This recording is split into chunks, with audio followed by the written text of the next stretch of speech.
Still with the Clean Energy Finance Corporation, and I'm going to Senator Hodgins-May. Thank you. Just to round out my previous line of questioning, is there anything in the legislation that prevents the Clean Energy Finance Corporation from installing and owning solar and storage at a landlord's place and then recuperating those costs when it's sold? Well, as the CEFC, we can't own capital equipment per se, so we couldn't own solar and battery, for example, and lease it to tenants in a home. We could only, all our assets are required, more under government principles and accounting, to be financial assets. So we are in the business of making loans or equity investments to other people who might play that role. So if it's not you directly, you could play that role to fund battery and solar. We fund many financiers, of course, who buy equipment and then lease it to end users. So, we do that in electric trucks, for example, electric vehicles. Batteries, through programs like the HIF, we're lending to a counterparty, and then if the counterparty is a bank, the bank is providing that finance to the borrower homeowner, who then puts the solar and batteries on their roof and repays the bank, and the bank repays us. And would you appreciate any more financial flexibility in the instruments that you use? You mean more broadly, or just related to the HOOF? Well, both. Okay. I guess we take what we're given, and sometimes there is changes made to the investment mandate around some of our instruments. We have been in conversations with the Household Energy Upgrade Fund that has to mature, or all loans have to be repaid within 10 years of the commencement of the program. So we have been looking at whether or not that can be extended, because we're probably nearly 2 years into that program. So it means that we can't lend for more than 8 years, for example. So there are those sorts of adjustments from time to time that we talk to ministers and department about. But otherwise, we have very considerable flexibility with our financing generally. As I say, we can provide debt, equity, mezzanine finance, preference shares, first loss pieces of debt. So we are quite flexible and creative. Yeah, okay, but you wouldn't necessarily oppose any changes to the legislation that allowed you a wider array of financial instruments that might do some of these things that we talked about later. Yeah, if you look at the legislation in the CEFC Act, it talks about being able to provide debt or equity. So that they can be kind of broadly defined. It's not really up to us, of course, to seek out legislative changes. That's going to be up to the minister. So to clarify, you can't own any assets directly. We don't own assets. We own only in the smallest of ways of, potentially fixtures or a printer or so on, but we're not in the business of, our business is about financing and investing. And not in the business because you can't be in the business, or you choose not to be? Sorry, legally we cannot be in the business of owning a non-financial asset through our investment portfolio. Okay. And that has to do with the rules for government budgeting and what the implications are. If we were to own those tangible assets, it's very different implications for the government's budget. Okay. Section 63, financial assets, provides that all the CFC's investments must be made through either financial assets. The other provisions in the Act relate to derivatives or guarantees, and they can only be made in limited circumstances. Okay. Thank you. I haven't familiarised myself with all of those sections yet, but I'm glad you have. Thank you. Senator, I might just correct if I can. Earlier I mentioned 284,000 for the hydrogen fund. Yeah. My colleague corrected me. That should have actually been $284 million. I did think it was very modest. Very modest amount. Sorry, missed a decimal point there. Yeah, no, that's fine. Thank you, Mr Powell. Thank you very much. Thank you, Senator Hodgins-May. Senator Whitten. Thank you, Chair. It was reported in an article on news.com on 9th of July this year that Wesfarmers had secured a $100 million loan to install more batteries, EV chargers and solar panels. Is that correct? We were involved in a transaction that provided financing to Wesfarmers, particularly to put more EV charging in Bunnings and Office Works, and which was important, and by doing that, I think those very well-known brands go and, very high volume, high visited kind of locations, people kind of seeing some of the work that Wesfarmers was doing there, and I think had therefore, a significant impact. So yeah, we're proud to have been involved in that transaction. Yeah, so it's a pretty good bet, Wesfarmers. They're a pretty profitable company with a NPAT of about $2.6 billion. Do you think they required a loan? Yeah, this was about accelerating decisions that they were otherwise, contemplating or deferring. So they were then, in the position of, building out some of these things, putting solar under their store rooftops on some of their stores that previously may have been deferred, or, as I say, putting in EV charging in car parks, for example. So, yes, the credit's good. So it wasn't, about taking a risk and return necessarily on Wesfarmers. It was about bringing forward decarbonisation and demonstrating to, the market and their competitors what they were doing. So it was about having an impact, really. The loan was for 7 years?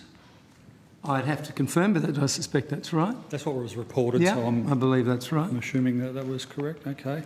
What was the interest rate? I don't have that on hand. We may have that. Yeah, we can take that on notice if we don't. We can provide you that. It was not on a concessional basis. That I was going to say, Senator, as I understand it, these sorts of loans from the CEFC deliver a positive return for taxpayers Very as much well, so. which I'm sure they can explain if needed. That's right. It'll be, at a base rate plus a margin, commensurate with the sort of risk that it is. So it was a positive return to the taxpayer and not provided on a concessional basis. Okay, that's where I was going. I wanted to make sure the taxpayer was getting a return on their investment. Return, yep. understandably. Thank you, Chair. Thank you. Thank you, Senator Whitten. On that note, I will excuse the Clean Energy Finance Corporation. Thank you very much for your evidence and your attendance here today. And we move on to the Emissions Reduction Assurance Committee.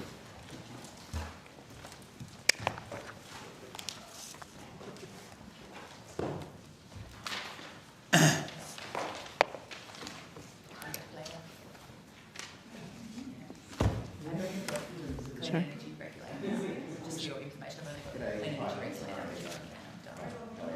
Oh, yeah, awesome, yeah. On your own. Wow.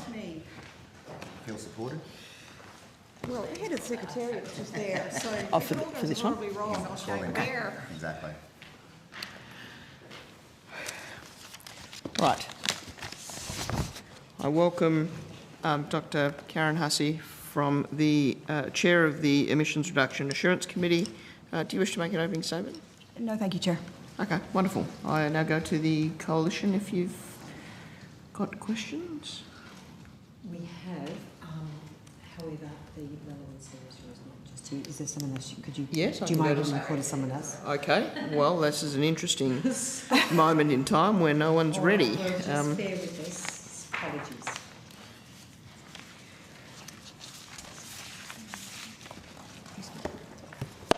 You can chat amongst yourselves.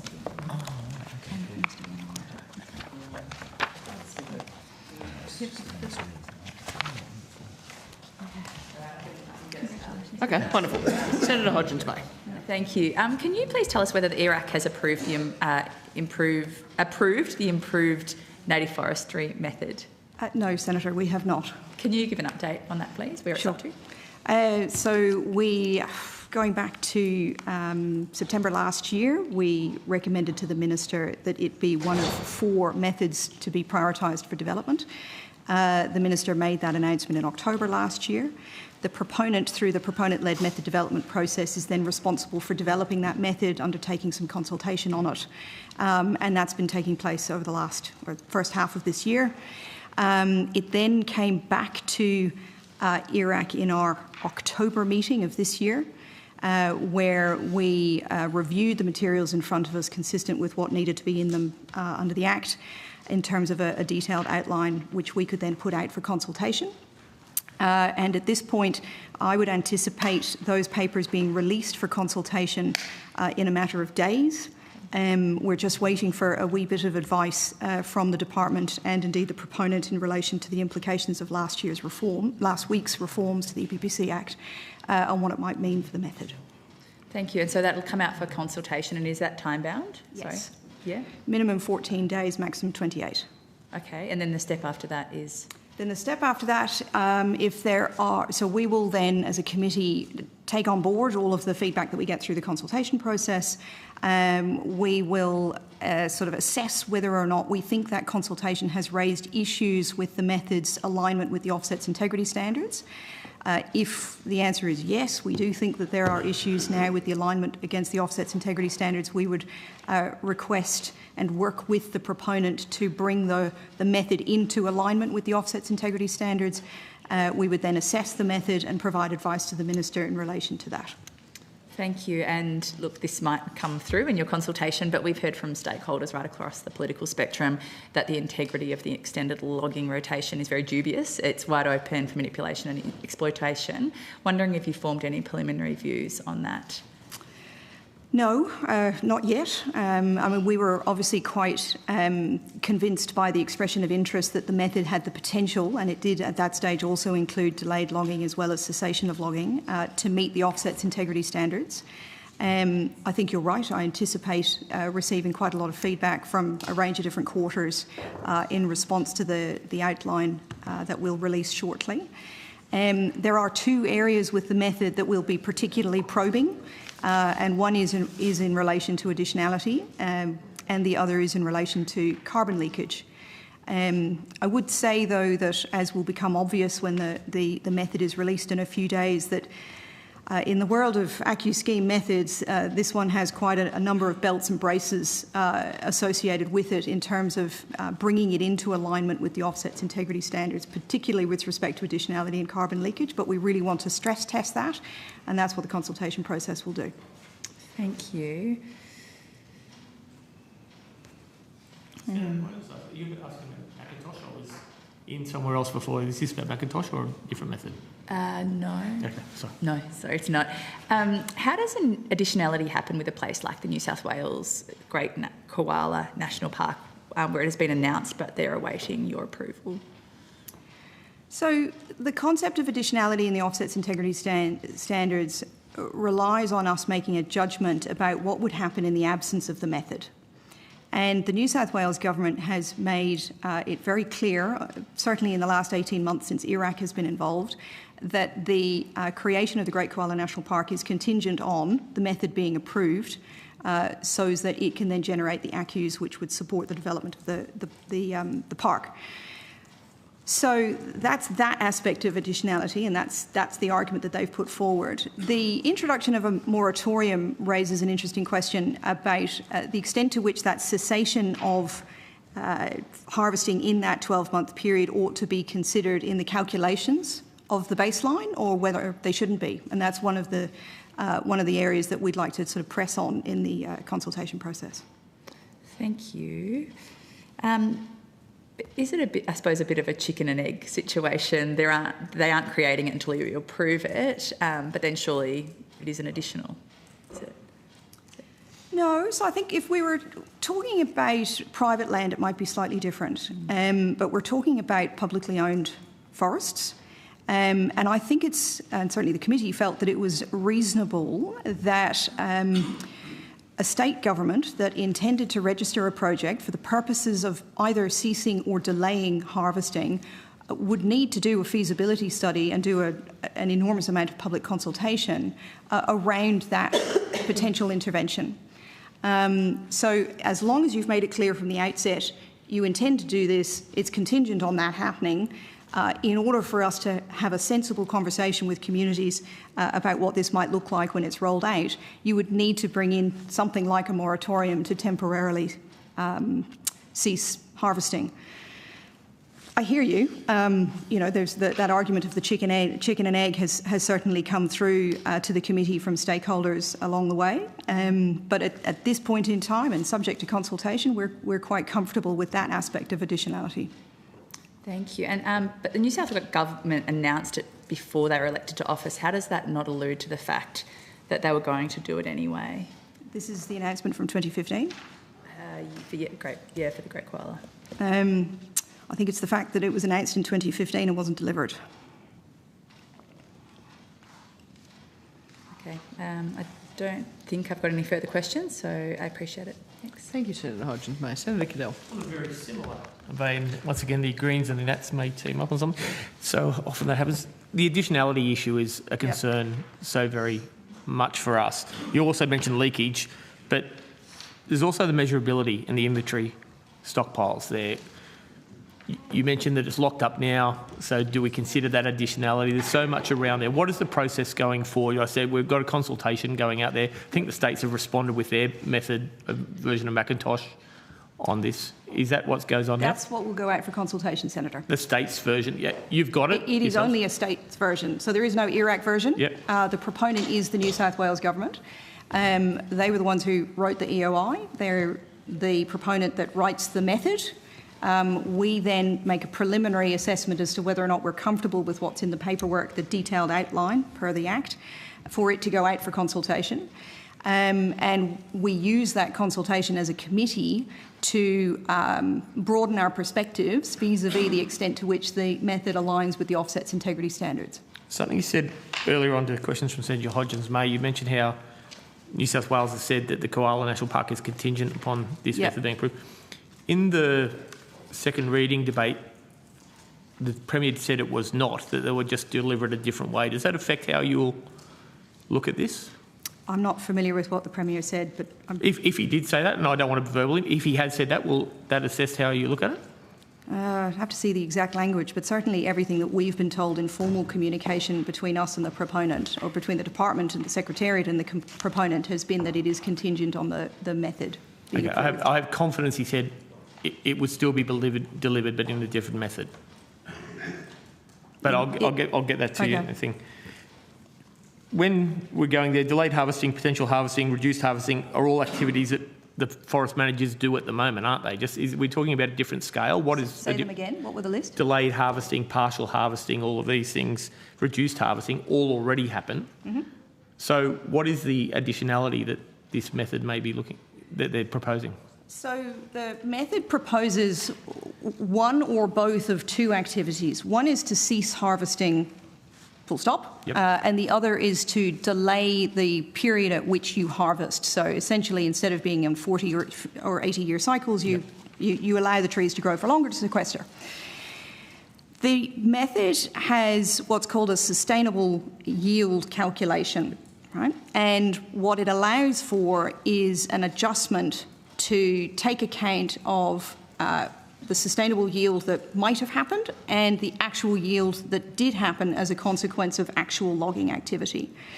So as long as the baseline itself is an accurate reflection of what we believe would have happened otherwise, then evidence of carbon having been avoided or sequestered after that fact would be considered additional. So you have to prove with a high level of confidence what you think the baseline harvesting would have looked like, and then you have to accurately measure what has happened as a consequence of the project's intervention. Right? So it would be, you're right, Senator, it's about scale. Yeah. Right? And the way the method works at the moment, there are about 10 different sort of settings in the method to allow for additionality challenges.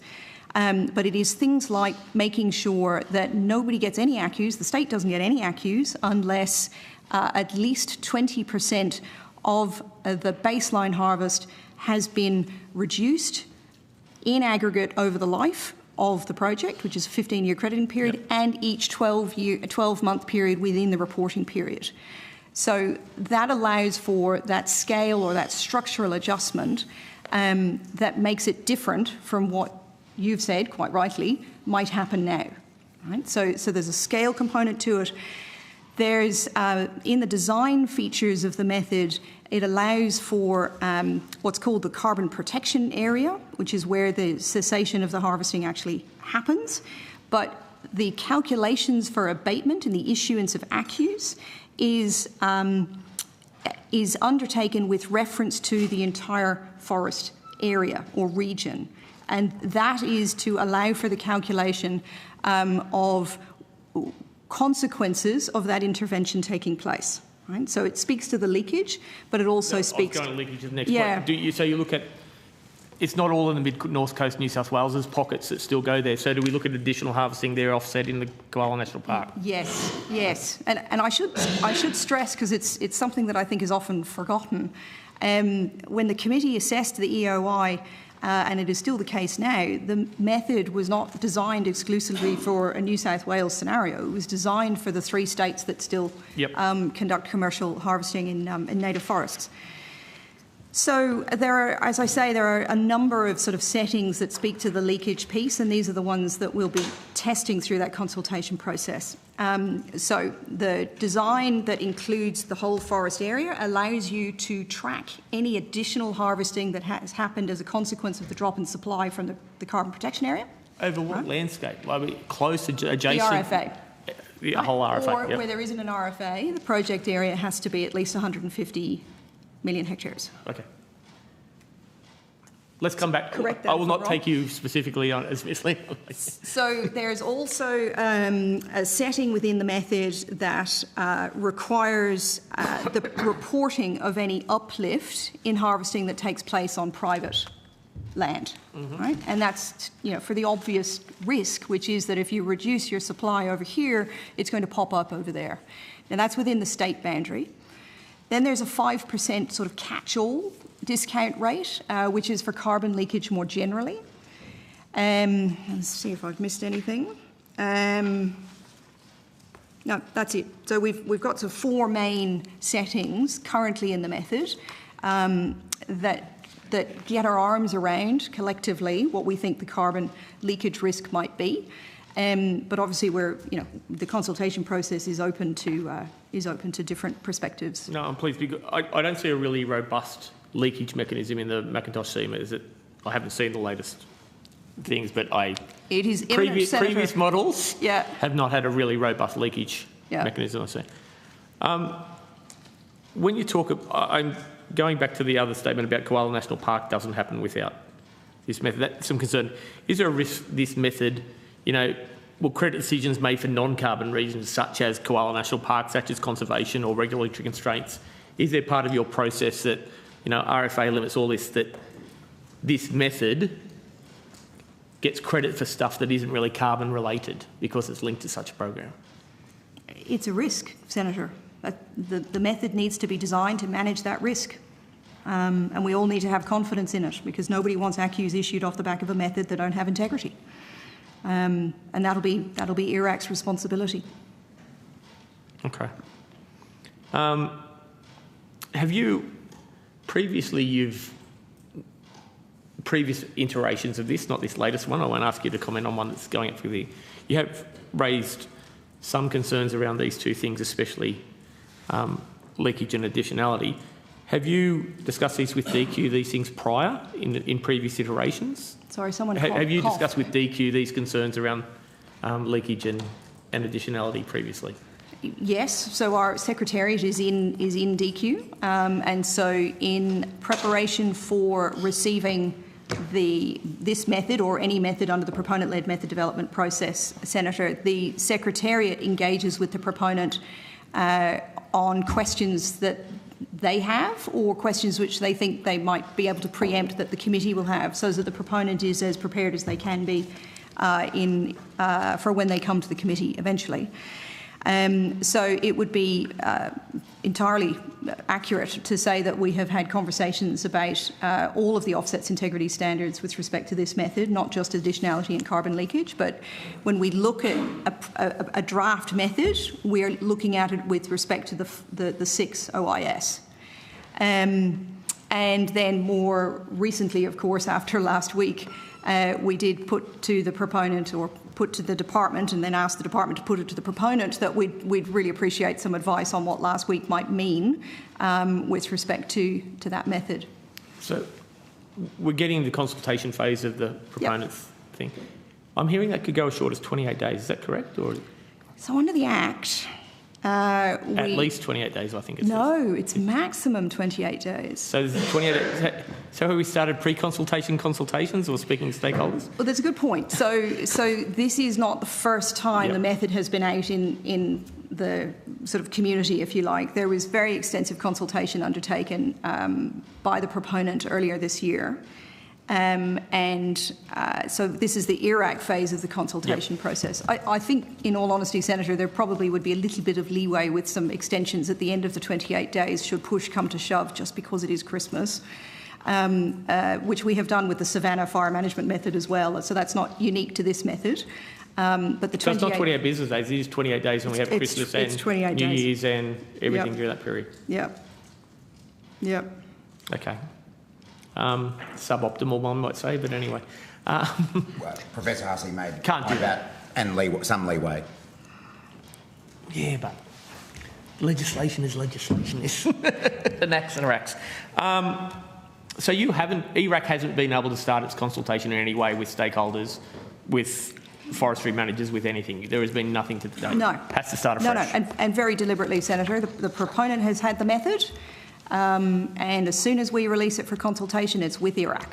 Okay. I think, Senator Cadell, you missed the very beginning of this where Professor Hussey made the point that I don't want to say the consultation was held up, but the opportunity has been taken to update or amend the proposal in light of last week's EPBC reforms. Oh, yeah, we've been refreshing, waiting for it to come up. It hasn't come up, I've noticed that. My concern, and I think I said something similar in third reading in the chamber, best endeavours leading to suboptimal outcomes, and I use the Pilliga as an example. Use the what? The Pilliga State Forest. Oh, yeah. Yeah. There was a community of 15,000 koalas. It had logging, reduced logging. That was stopped. There was overcrowding of non-native species. Lack of fire maintenance came through, destroyed it. There's now, from an estimated koala habitat of 15,000, there's now estimated between 50 and 450. It's that thing. When we're weighing methods, when we're weighing what happens, do we look at the potential consequence of change in management of the area as well? Because that burnt 2017-28 burnt most of the Pilliga. Yep. No one won in that. It wasn't good for environment, wasn't good for loggers. Do you look at things like that in change of management that could have an effect? So the method accounts for disturbance events like bushfires in the calculation of the sustainable harvest yield baseline. Yep. That is a material impact in terms of bushfires. With respect to broader biodiversity impacts, koalas in particular, there was one point where IRAC was involved, and then there's another point which I'll speak to. But so when we were asked to assess the 39 expressions of interest, one of the criterion that we were asked to look at was the broader co-benefits of the 39 expressions of interest. And so in that context, we looked at the biodiversity outcomes of any of the land sector methods. The next point at which the broader impacts of a method that comes via IRAC to the Minister for approval, the Act requires that the Minister be given advice on the broader social, economic and environmental impacts of a method, and that advice is provided by not us, not IRAC, but the Department. So that would be the next bite at that cherry, if you like. Makes me wish I came up when the Department was here. That's good. So, watch me throw a Dorothy Dixer that gets knocked back due to not being proper here, but anyway. So therefore the department might have comments that the study of male koalas in the state forestry areas were healthier and more active than in the national park where they were leaner and malnourished and not as healthy.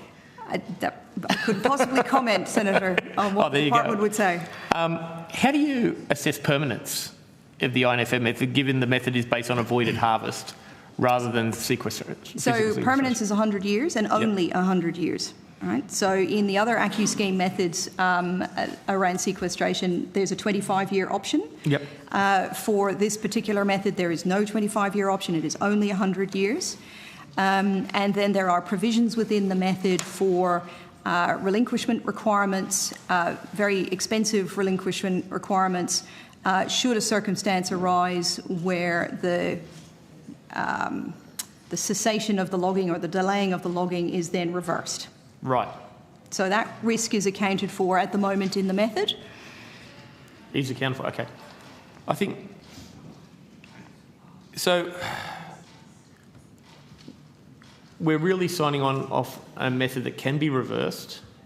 If it goes through, we would be signing on a method that may be reversed in future and is really about non-actions rather than real sequestration, aren't we? If this is what it's really about non-actions rather than real sequestration. Look, the atmosphere, we'll see the outcome. There's no doubt about that, Senator. In terms of can it be reversed, so I'll come back to one of the issues that was raised earlier in the day just around scale. So if all 3 states that have the possibility of using the method were to use the method, right? Now there's a lot of ifs, buts and maybes in that, Senator. But in terms of scale, that would mean just under 3 million tonnes of CO2 equivalent sequestered per year for 15 years. That's a lot of sequestration, which the atmosphere will really appreciate. But in terms of reversal, if you do the maths on what that's worth, there is an enormous financial disincentive to then reversing that action. Yep. So, and the way the method at the moment, again, I can't stress this enough, very interested, the committee is very interested in feedback on making sure that the method is indeed compliant with the offsets integrity standards. But if you look at those settings, they provide more of a disincentive than some of the other methods. Okay. I understand that. So I'm answering my own questions just by a nod because they're here, but from what you previously said, potential economic impacts will be assessed by the department as part of the, not by you, but by the department. That'll be part of the external briefing. That's correct. That's the job losses, potential job losses. We've been up there on the mills and they've already had concerns about that. I think it is basically Pentarc goes or all the small millers go. It seems to be the thing. I go back to the announcement. I want to give you the information from that speech that I'm aware of, linking that it will still happen some other way, because I think that might have some stuff. Do you think a government coming out and saying, if it was the other way, if these things weren't said, that it's contingent, the creation of this is contingent upon the government accepting this method, does undermine the integrity and sort of a little bit in the process of what you're doing, saying you can't have this good thing unless you agree with what... There's a bit of a gun to the head of government here, isn't there? And Iraq. I don't think the committee feels that way. I think I can say that confidently, Senator. There are a couple of things that underpin the ACCU scheme that can give us some confidence and faith here. The first is that the application of any or all of the methods is entirely voluntary. Right, so there is no gun to anybody's head to deploy a method. I think the fact that since 2022 or 3, there has been a consistent narrative that I'm aware of, and certainly it's been the case in my fairly limited engagement with the proponent up to now, but consistent in that engagement, has been the requirement of the method to be able to give effect to that policy intervention. That strikes me as somebody worked out somewhere that financially they needed the method in order to be able to make that possible. That in and of itself, I think, is what governments do. Right? Is they search for things that allow them to do things in a way that is cost effective and efficient. And I suppose one of the ways to think about this is that instead of the New South Wales taxpayers paying for the park, instead it's people who buy offsets or companies that buy offsets. So it's shifting it. We can argue till the cows come home about whether or not that's a good idea or a bad idea, and it's not Iraq's role to weigh in on that. I'm sure there's many miners that are very excited about this proposal. I would suggest that we're relatively comfortable with where it is, just because of the belts and braces that exist within the method to ensure its alignment with the offsets integrity standards. Okay. But I'll see you in February. Yes, we will. By way of editorial on the final question, I find it inappropriate that the state government comes to you lobbying for a method to create an outcome at the financial level they need that shuts down an industry. I think you do something because it's the right thing to do, or you do something because, it's a policy setting. You don't do stuff provided someone else pays for it. I think that's a different setting.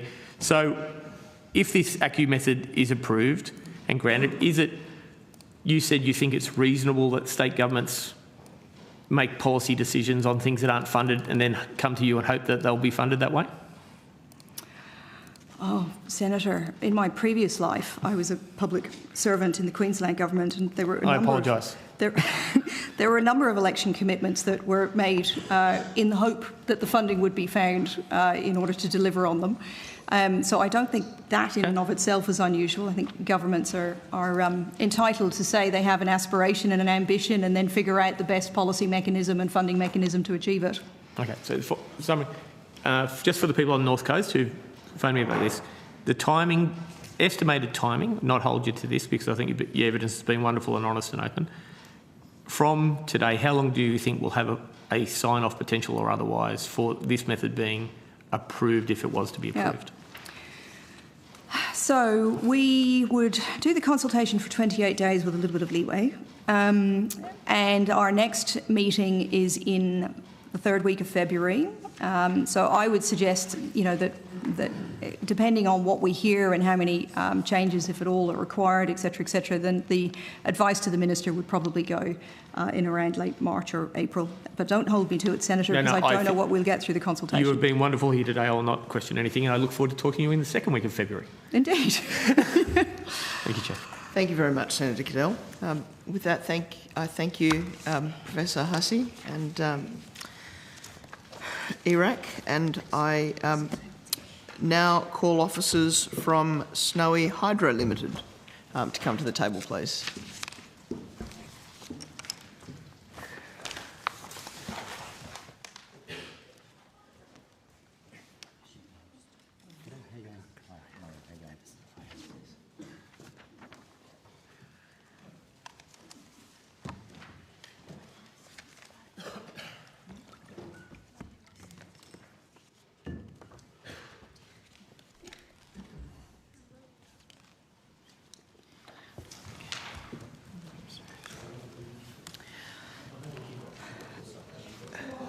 I welcome you, Mr Barnes, and Mr Duggan, welcome back, and ask if you have an opening statement, Mr Barnes. I do. If you give me the time to read it out, that would be great. Yes, Thank you. So, thank you for the opportunity. I'd like to acknowledge the Ngunnawal people who are the traditional custodians of the land on which we are meeting. Snowy Hydro's role at the centre of the national electricity market's transition to renewable energy continues. Last week we announced 2 new offtake agreements adding 120 megawatts of wind and 105 megawatts of battery capacity, bringing our total wind, solar and battery offtake capacity to over 2,100 megawatts. The wind, solar and battery storage capacity, together with our existing portfolio of fast start on-demand hydro, pumped hydro and gas, means we make a material enabling contribution to the decarbonisation of the NEM. Our retail operation continues to experience strong customer growth, and we now serve more than 1.6 million customers. Snowy 2.0 will provide more than half of the long-duration storage the Australian energy market operator says the network needs by 2050. This project is now close to 70% complete, and our target remains completion in December 2028. In 2023, we completed a project reset of Snowy 2.0. This was about getting Snowy 2.0 moving again by fostering a more collaborative relationship with our principal contractor and achieving progress safely. While we have done both, the productivity uplift has not been to the degree required. The project has experienced persistent and material cost pressures. To address this in October, we directed FGJV, our principal contractor, to undertake a line-by-line reassessment of those costs. Independent construction cost experts have been engaged to scrutinise a process that will take up to 9 months. Kurri Kurri Power Station, previously known as the Hunter Power Project, has one generator now available to provide power to the grid if needed. The second is scheduled to be available by the end of the year. Our focus has been on ensuring the station can operate on gas, its primary fuel. We will complete commissioning on its backup diesel fuel early next year. And finally, if you would indulge me, I'd like to take a moment to acknowledge Snowy's former Chief Operating Officer, Roger Whitby, who retired on Friday, regrettably missing this opportunity to join me at estimates for one last time. With a remarkable 41-year career at Snowy, Roger's a skilled engineer and popular people leader. His expertise and effectiveness was only matched by his calmness and humility. Roger was one of the architects of the national electricity market, and his contributions to Snowy Hydro and the energy industry cannot be understated. Thank you. I welcome your questions. Thank you. Senator Cadell. Let's start close to my home. Carry, if I can. You mentioned one's operational, one's going through. There was obviously lots of locals' concerns with the, I'll say pollution for want of another word, but the visible emissions from the plant when it started. Is that over and done with and won't be seen on the other? Well, in July, we started to commission Unit 1 on diesel because gas wasn't quite available. A combination of the process to commission the diesel and the burning off of the preservation oils created those visible plumes. All of that on Unit 1 is now passed, so if we move to diesel commissioning, so gas is finished on Unit 1, early January we'll probably complete the last bit of diesel commissioning, and we don't expect that same level of... You don't, or you do? We don't.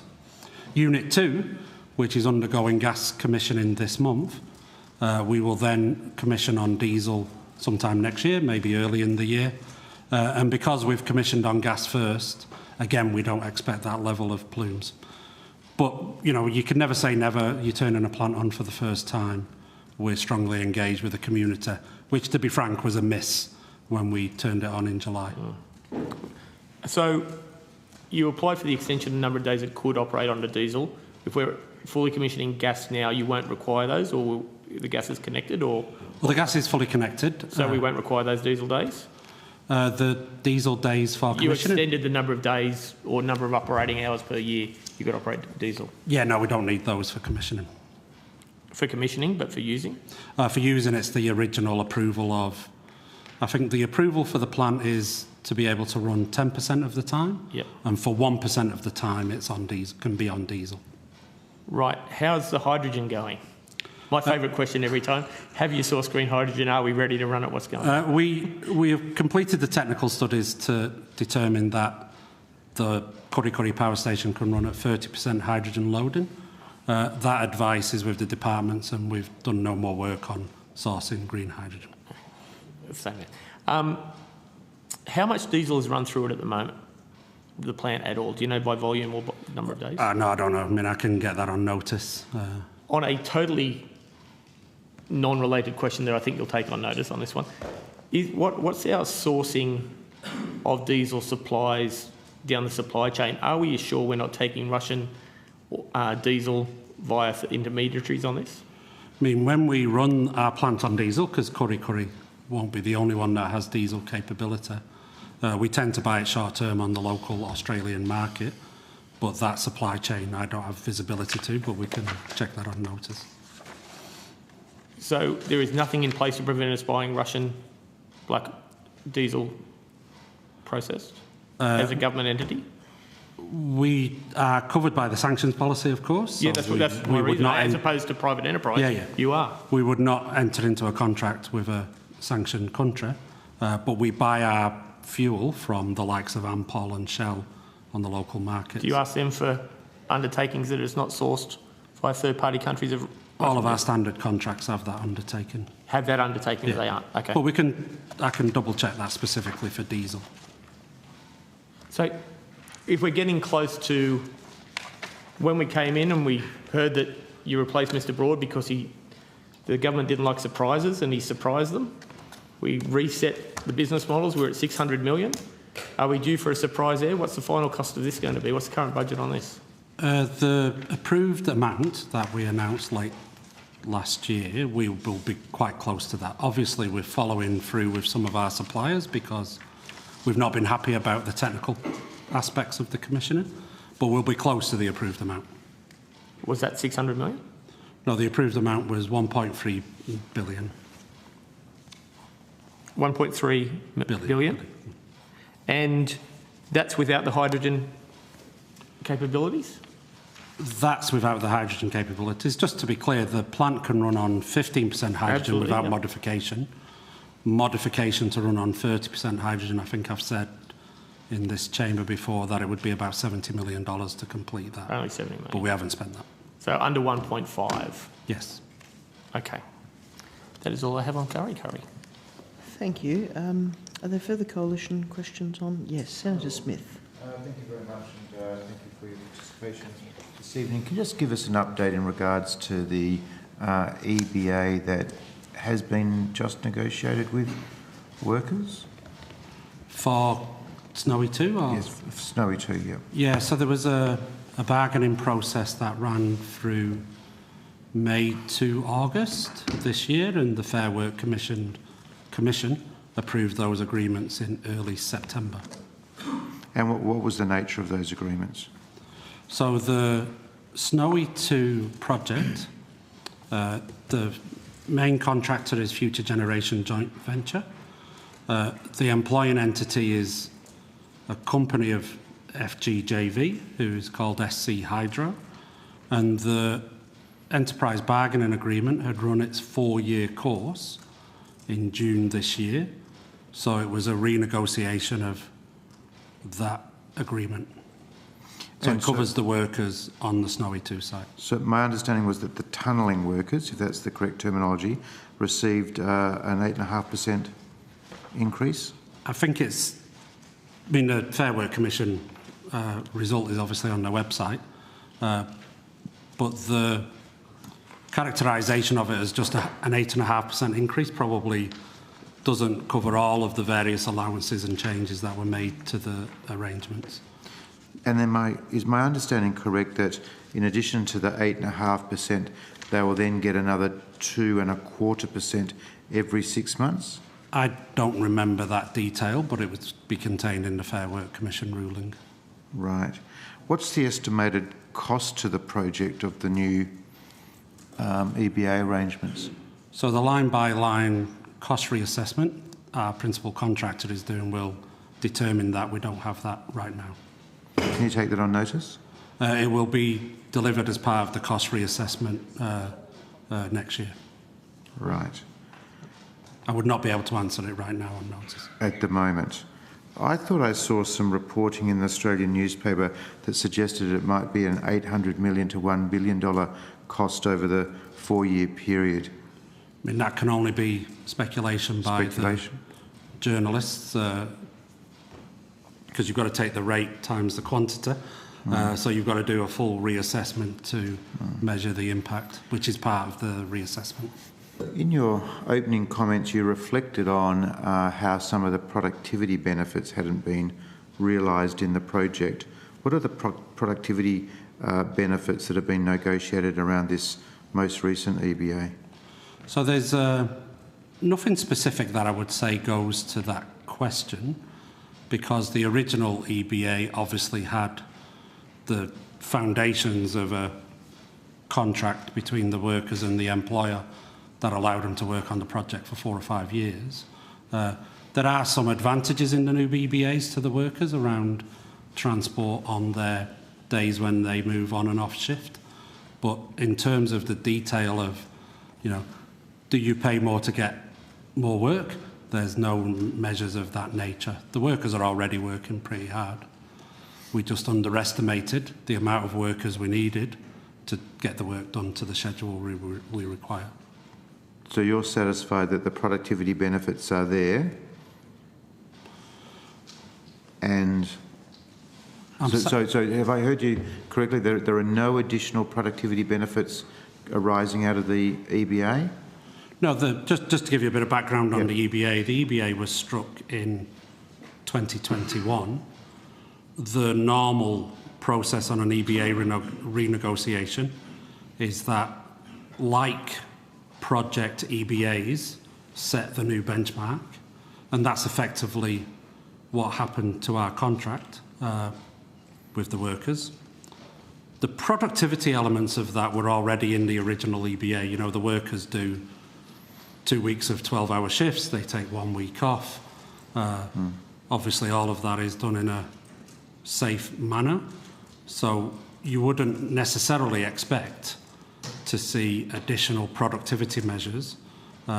It was really just a renegotiation of the contract to reflect the current market. So you mentioned like project or liked project. What would be a similar project? So North East Link project in Victoria is a fairly large project with complexity and tunnelling. Western Sydney Harbour tunnel project. So there are relevant benchmarks that during the negotiation were pointed to. What would be the expected annual benefit for a worker under the new EBA? Again, not easy to answer in a simple question. There's various types of workers with various types of grades. The range of increases would be 8 to 20%. But so, it depends on the role, depends on their conditions, depends on their skill level. So on notice, could you provide us in detail in terms of what that 8 to 20% looks like in terms of like skill types? We can, in the Fair Work Commission judgment, there would be by skill level. There are different grades within the agreement. Okay, thank you very much. Thank you, Senator Smith. If you want to, just got a couple of. Or do you want to share the call? I was going to share the call, but it depends if you're happy to finish. No, I'll come back. Okay. Thank you. Senator Walker. Thank you. So how far off completion are we for Snowy 2.0? So we're targeting end of 2028, so that would be 3 years from now. How long is the project expected to be in operation? So the design life is 150 years.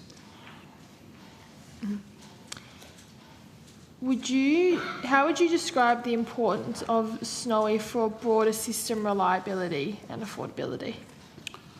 So the Australian Energy Market Operator has modelled what the system needs in 2050 and has said it needs 647 gigawatt hours of long duration storage. And long duration is more than batteries can provide, so perhaps say more than 8 hours storage level. And Snowy Hydro will provide 350 gigawatt hours of that 647 gigawatt hours. So hugely important to those periods when it may not be sunny or windy. Would you expect that Australian consumers would pay more for their electricity in 10 years' time if there was no Snowy 2.0?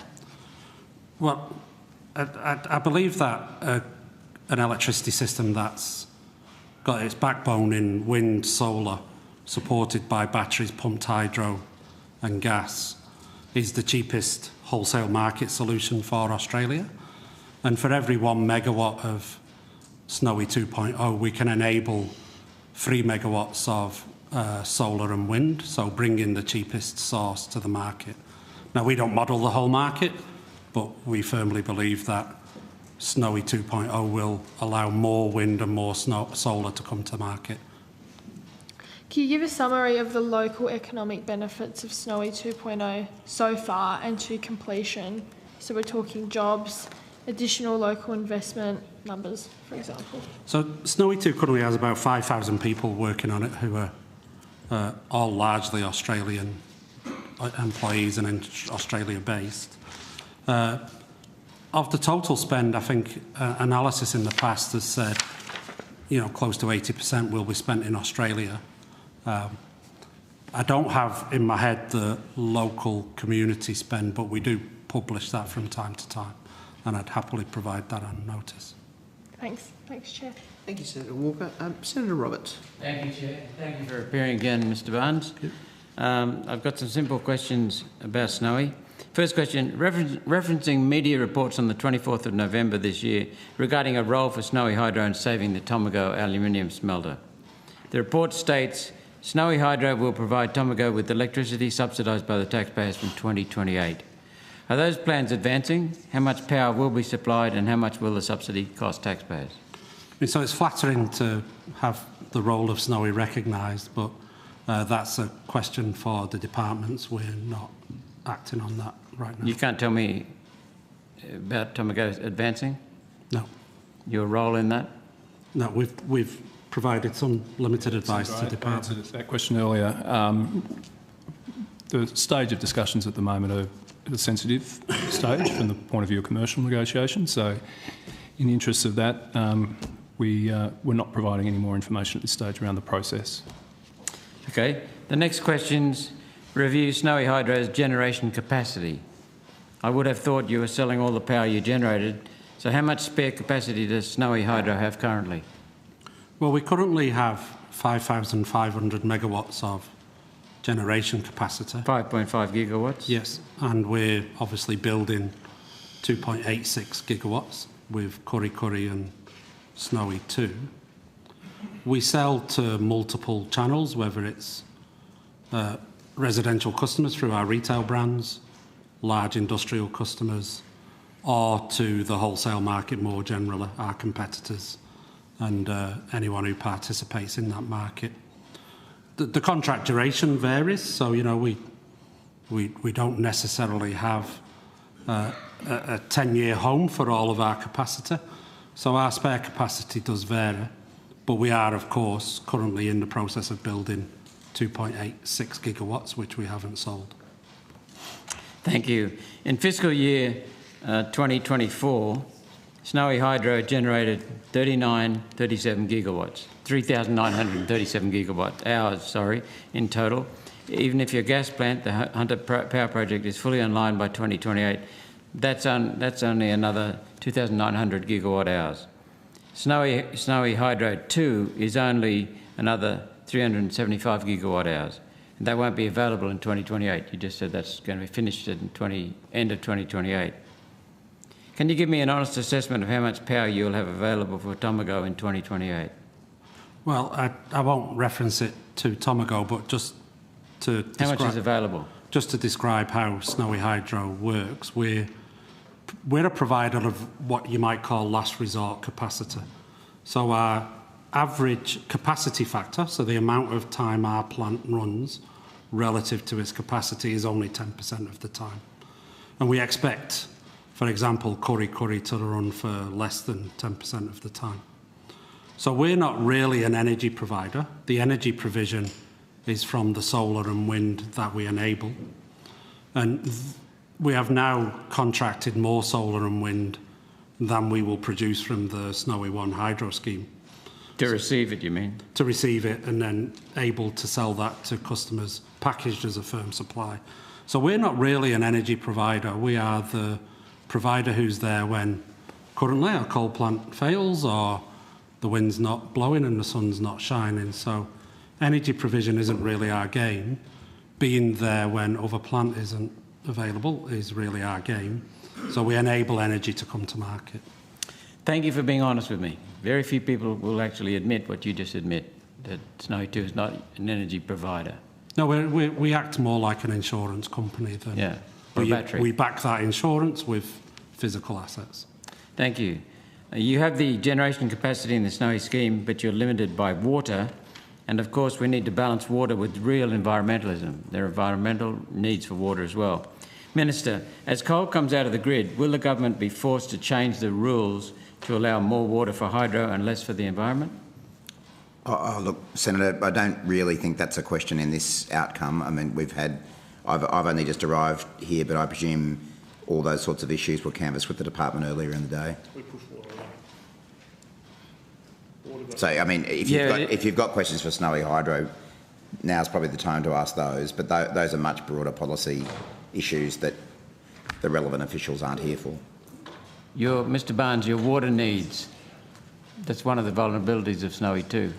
The catchment area for the upper reservoir is very, very small. I know you're going to recycle water, but nonetheless, that surely must be a concern. I think someone has identified it in the past as a concern that you'll need to take water from other places, which means either farming or the environment.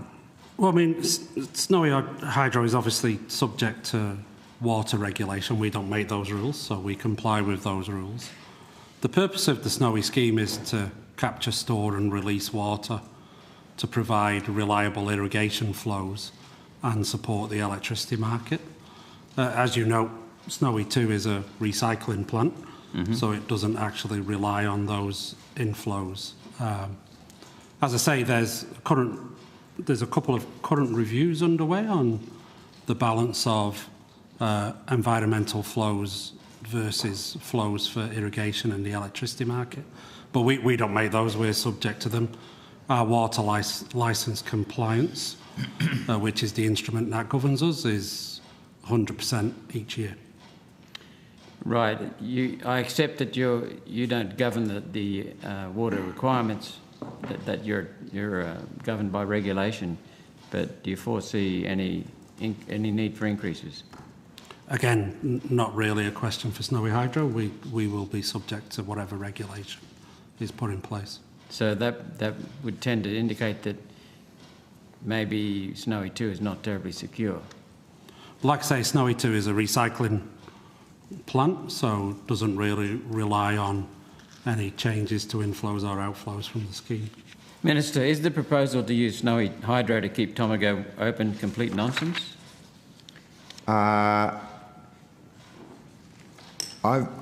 As you may be aware, I've been a little bit focused on some other matters over the last few days involving the EPBC reform, so I've broadly followed... it was last week, sir. It was. I was on the job again on that today in Tasmania, as you may have seen. It may be, if I could ask Mr Barnes to say what he can about that matter, you might get better information out of him than you might out of me. But I'm not sure what he's at liberty to discuss. What's the question, sorry? Is Snowy 2... Is the proposal to use Snowy Hydro to keep Tomago open complete nonsense? Again, not one for me to comment on. I think it's a process that the department and the government So Snowy Hydro can't comment, the Minister can't comment. Perhaps we could take it on. So, Senator, as I just repeat what I said earlier, which is in earlier evidence we indicated that discussions with Tomago are ongoing. They're through the industry department, not through this portfolio. We're supporting them, but they are at a sensitive stage of discussions, and therefore we didn't feel at liberty to provide further information on the process, which may upset those commercial discussions. I'll just reiterate, Mr Duggan, that Snowy Hydro 2 is only 375 gigawatt hours, and Snowy Hydro's gas is about almost half of Snowy Hydro generated power. So there seems to be not much room for error there. So, Senator, not again, I won't. This is again probably a question more for the industry department about those discussions with Tomago. Okay. I reckon Minister Perez would love to have a chat with you about that later in the week, Senator Roberts. Okay. The last question I have, Chair. The Eraring Power Station produced 14,000 gigawatt hours in fiscal year 2023. Minister, will you take over Eraring, extend the life of Eraring and keep Tomago smelter open to save the thousands of jobs it supports at the smelter and in the Hunter? Oh, look, I'm not aware of any of those discussions, but again, we're here to answer questions about the Snowy Hydro in this part of the program. I'm sure Minister Bowen will have more to say about that. I'm very concerned about the jobs in the Hunter, though. As are we. You will be aware of the work that this Labor government has done to protect those jobs, as has the New South Wales Labor government. And threatening coal. Well, thank you, Chair. It is a coal-fired power station that is coming to the end of its life, whether we like it or not. Well, it was brought forward and now it's been shoved back again. On the night of the election win in New South Wales in 2023, the state election, the incoming Energy Minister dropped a very big hint that they wanted to prolong the life of Eraring. And now they are doing that. Well, you're talking about decisions of the New South Wales government. I couldn't comment on that. The Labor government. Thank you. Thank you, Senator Roberts. Senator Smith. Recently reported that the Secretary of the Department, Mr Kaiser, was overseeing the support package in regards to Snowy Hydro and Tomago. Is that correct? So I read that same article, so you are correctly recalling the article. But so the article is correct?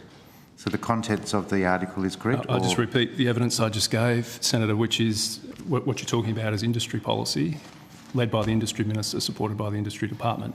So the reference in the AFR article that says the people briefed on the proposal indicated that the value of the support package being overseen by Energy Department Secretary Mike Kaiser is in the billions of dollars, the government declined to comment. Is that paragraph accurate or inaccurate? So again, I just refer to my evidence that I just gave. This is something being led by the Industry Department. We are supporting those discussions, but it's led by the Industry Department, as you'd expect it would be. So this says being overseen by Energy Department Secretary Mike Kaiser, so that's wrong. I don't know how much clearer I can be, Senator. Led by the Industry Minister, supported by the Industry Department. You can say it's wrong, yeah? Well, I don't think it's fair to ask officials to comment on the journalistic accuracy of media reporting. The content? No. It's the content of... Well, and I think you can understand, if you listen to what Mr Duggan is saying, and I'm sure you are, I think he's giving you some direction as to who is running this process, and it may well be a different department. So you can then interpret what you like about the accuracy of that. Senator White, no, it's dangerous when senators, leave the Senate estimates room and provide their own interpretation over events. I much prefer to hear it directly from... Well, he's answered the question 2 or 3 times. So there is an AFR article, and we can direct people to the AFR article. Mr Barnes has been able to find a reliable media source.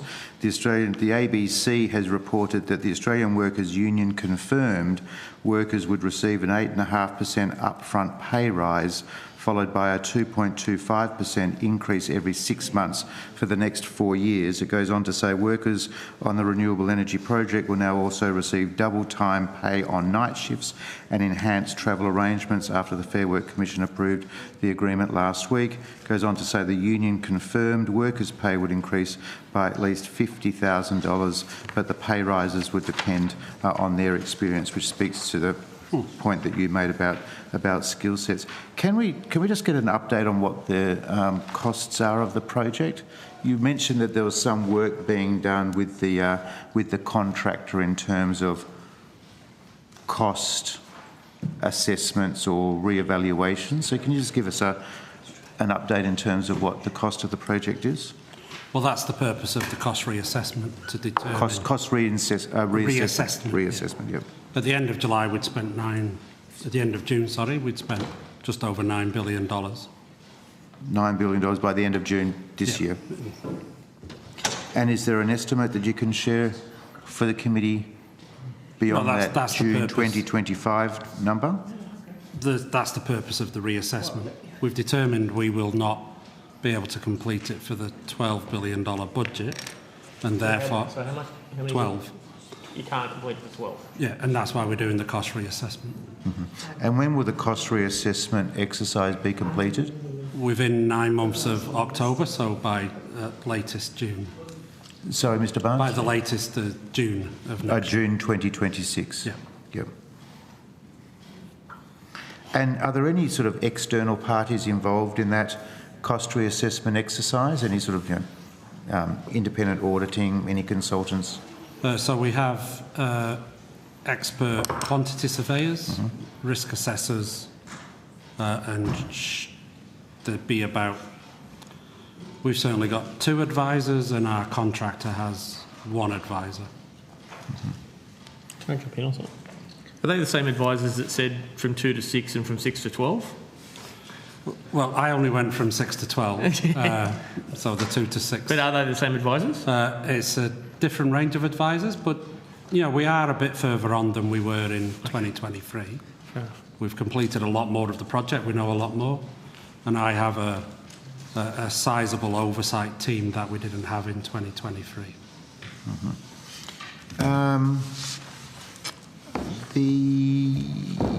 What is the quantum of the Commonwealth's investment, equity investment? Has that changed at all?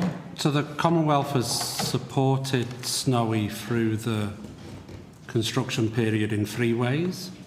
Permanent equity, so money that doesn't need to be repaid, of 3.98 billion. A construction loan of 4.5 billion, which will need to be repaid. And temporary equity of 1.4 billion, which has to be repaid. So the permanent contribution is only $4 billion. Yeah, but a total contribution to date is 9.9. 9.9, yeah. And I would characterise it as support, because, like I say, the majority of it has to be repaid. Yeah, okay.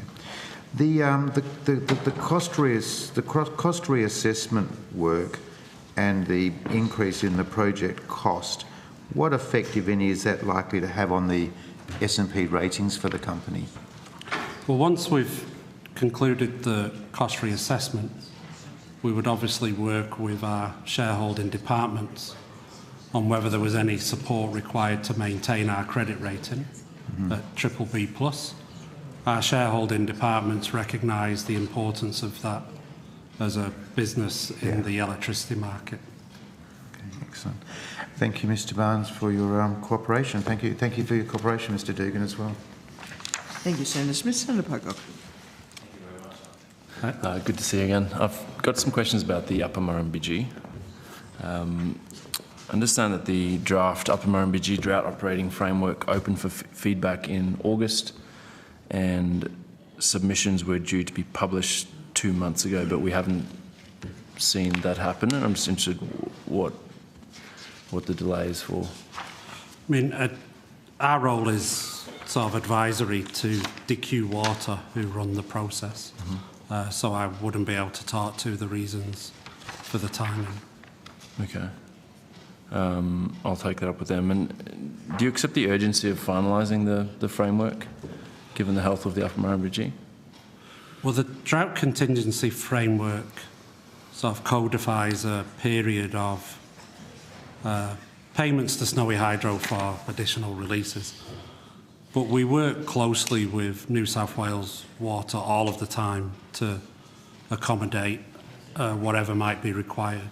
And I think in the last financial year we released 256 gigalitres for environmental flows. So the connection and the urgency is not lost on Snowy Hydro.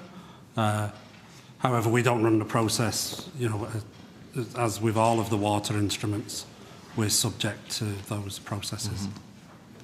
Are you across the draft framework? We have a team working with DQ Water on what for example, the triggers might be and how Snowy Hydro can respond. But in terms of the whole process around timing, no, we provide our input and then the process runs. And do you know, based on the current draft, if it was in place, if it would have been triggered last summer? Don't know, to be honest. Okay.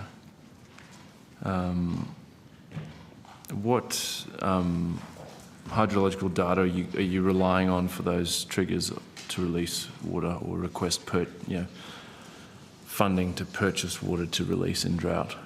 Well, I think that's part of the framework conclusion, is to determine what those triggers might be.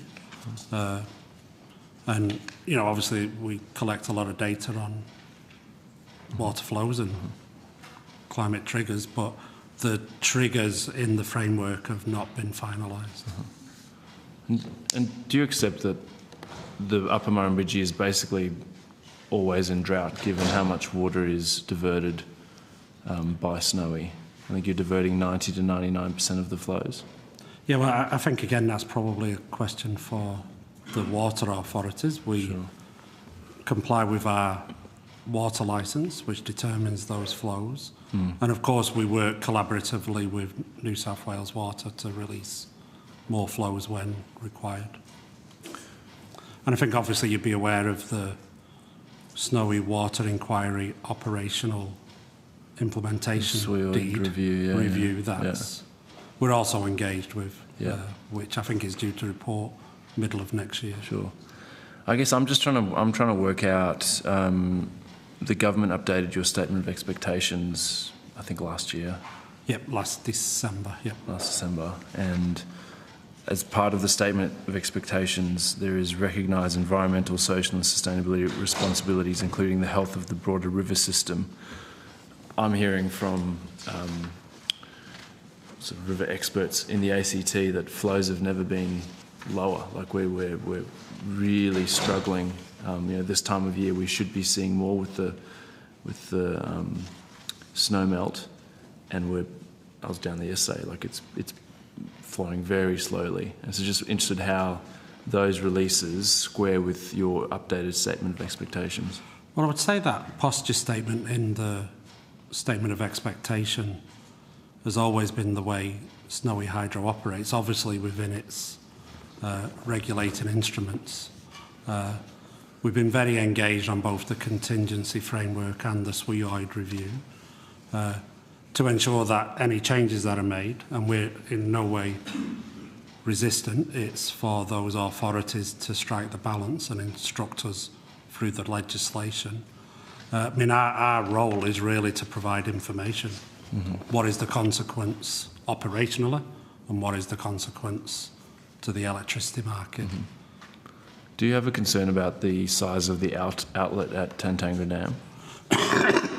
Well, for any significant increase in flows into the Upper Murrumbidgee, then there is likely to be a capital cost of increasing the size of that outlet. It's currently relatively limited. Okay. And then coming to, I guess, the 2.0 coming online, I'm interested what work is happening around concerns being raised about, I guess, the mixing of water bodies and invasive species potentially being, spread around, and whether Snowy is investing in research or potential interventions, gene drive technology or anything that you think might actually deal with that. So under our approval for Snowy 2, there's a fisheries management plan that was required, which included taking physical and research effort on the potential for invasive species to move from the lower to the upper reservoir, including the design and build of fish screens. And that was actually was led by Cook University, but had international peer review to reduce the risk of that occurring. But we are very engaged and compliant with that management plan. Have you explored any other avenues? I guess, invasive species, particularly carp, are a huge issue in water bodies across the country. Has that I think the main of interest to Snowy? I think the fish that was of most concern was and I always forget which one's the invasive one and which one's the protected one. I think the concern was more the redfin perch and how it could affect some species in the Tantanga upper reaches. So I think there's been an awful lot of work done over the years on what the risk is and how to reduce that. Would Snowy be interested or willing to invest in potential interventions or technology that might actually deal with that in the future? Well, I think there's one of the things that's live at the moment with fisheries is as we go out to tender to construct the fish screens, we're looking at the complexity and cost of that, and we're in a conversation with fisheries whether there are more inventive ways to tackle the problem. Now, I'll provide this on notice, but I think the funding for that is significant at, maybe close to $100 million. Okay. Thank you very much. Thank you, Chair. Thank you, Senator Pocock. Senator Canavan. Oh, sorry, Senator Cadell. Thanks, Canavan. Yeah, just a clarification a bit more on, I don't want to know who's leading. I don't want to know the negotiations. Do you have anyone, does Snowy or Red have anyone involved in the work on Tomago? We've provided some market data to DQ. But no one's part of the team. Thank you. Okay, very quickly, when you came in, we spoke about transparency. You want to be more transparent, no more surprises. Part of the thing, I think, so many estimates ago, a couple of years ago, we had the document produced under freedom of, I think it was provide documents that was all censored and blacked out. There's been some court cases around that. In a question to another senator, Snowy spent over $500,000 in the Administrative Appeals Tribunal fighting the release of the business case reset. Is still as much as you spent, or was $507,000 at the time? I mean, that is, I don't know that number, so I'm happy to provide that on notice. That process, which I think has been brought by Rex Patrick, I think that process is currently in an appeal process, and I don't think was at the ART. Yep. But the number that's been disclosed to a previous answer is $507,000 spent. If that's the right number, which I would have to confirm on notice, then we've not spent any more since. Can you confirm on that? Yeah. The department spent about $87,000 on the same case. What was the difference between the spending levels? I mean, we're obviously trying to protect commercial information that would be detrimental to Snowy 2 and Snowy. So I think we did most of the heavy lifting on the legal work. Yep.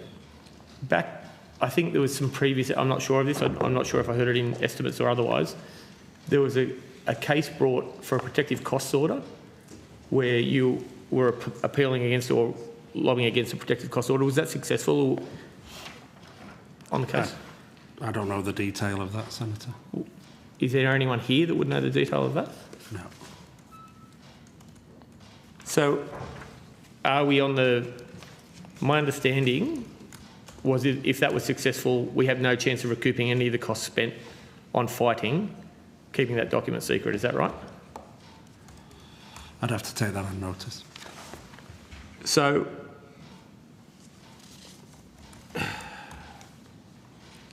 my concern is for someone that wanted to be transparent, we get the document under order production of documents, is all blacked out.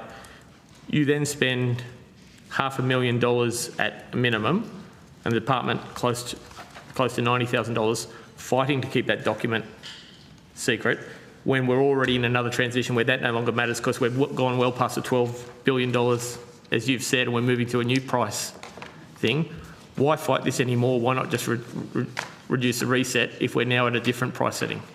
Well, I think the detail in those documents, which we're trying... Sorry? The detail in those documents, which are attempting to protect, would be detrimental to the Snowy 2 project and Snowy Hydro. Right. Because before it was about commercial in confidence, and when we're talking about taxpayer funds of a taxpayer-owned entity, it was different. It's now about affecting the commercial, the project itself, is it? Well, it's the same effect. It's the commercial in confidence protection that we're looking for. Do you have a estimate of what the total cost of keeping that document from the public will cost? Well, it depends on the court process, of course, but we've been through a few rounds on it. We're well prepared, so we should be close to final. Okay. Okay. On notice, can you give it if you have it? Thank you.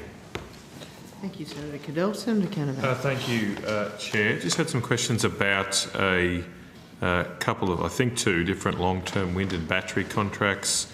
The media release from your organisation, Snowy Hydro, is only a few days old, so I'm sure this is fresh in your memory. These are PPAs with Aula Energy, I think maybe pronounced, and TAG Energy. You've got the details about how much power and some of the details about how it's being produced.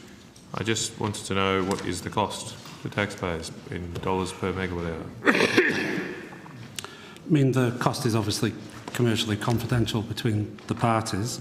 The reason we do these is because we believe the combination of our on-demand assets and in particular the wind energy provides the lowest cost for our customers.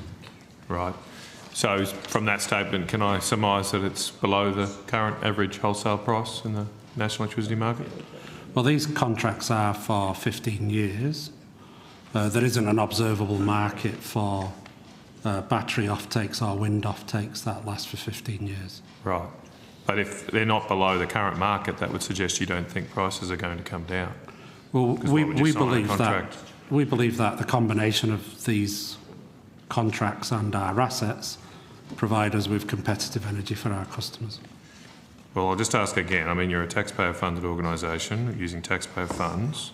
Are these contracts below current market averages? It's not. That can't be commercial in confidence. It's a very broad statement, but are they above or below the average in the national electricity market? Well, they're not. Firstly, they're not comparable 15-year fixed agreements. The market price for electricity is a state-based price, so it's a different price per state, and there are different instruments within that market, so it's an impossible question to answer. Well, okay, are they? Well, I mean, the averages have been roughly around 100, they're a bit below, a bit above. Is this contract below $100 a megawatt hour? It provides competitive energy for our customers. I think we can surmise it's not. There's an article in the Australian Financial Review titled Snowy Hydro Inc. Steals to Drive Renewables Expansion. That was, I think, on the same day you made your announcement. Mr David Dixon, a senior analyst at Rystad, said, and I quote, that the high costs of wind power purchase contracts were putting off many potential customers, so the Snowy deal stood out. And Mr Dixon went on to say, and again quoting, it's unlikely that many proponents want to sign a power purchase agreement that would be above $100 a megawatt hour. Is Mr Dixon right? Well, we've got a long track record of signing wind and solar PPAs, which we bundle with our on-demand power and continues to be competitive for our customers. So it's a 15-year contract. I'm just trying to understand, does Snowy Hydro think, because you've got to make a commercial decision over 15 years, you want to have an assessment then on what the price of electricity would be over 15 years. It will depend a lot on the value of this contract to the taxpayer long term. Do you expect wholesale power prices to fall over the next 15 years from their current levels? We don't model the whole market. That's not our role. What we do believe is that the combination of renewables with our on-demand power will be the most competitive supply of energy, and that's why we continue to... Well, that's my concern, because if this is the most competitive and it's over $100 a megawatt hour, we're in big trouble. Certainly manufacturing, large parts of the manufacturing industry are in big trouble. So are you telling me you didn't do any analysis of what future prices in the wholesale electricity market would be over the next 15 years, despite signing a 15-year contract, locking you into a price over the next 15 years? I mean, we believe that, obviously, consumers will continue to use electricity. Oh, great, OK. That's good to know that we won't completely be going to the state age. But, sorry, I just can bring it back to the question. Did you do any analysis of what the future path of prices would be in the wholesale market before signing an agreement to take power at a particular price for the next 15 years? I mean, we obviously do structural analysis of what the electricity market will look like over that period. We believe the cheapest source of electricity will be renewables with our on-demand. But you won't tell me what the price is. And we believe that the market will recover that, so we make a return. Sounds like you think prices will go up, because it sounds like this contract's well over $100 a megawatt hour. You're not, please tell me if I'm wrong, but you won't give us any other information. If that is the case, that means you believe, Snowy Hydro believes, that under the government's current plans, wholesale power prices are set to go higher still. Thank you, Chair. Thank you, Senator Canavan. Well, at that point, I'll say thank you to the Snowy Hydro Limited team and Mr Barnes. Thank you for your evidence and your attendance here today. And I now call officers from the Australian Energy Infrastructure Commissioner.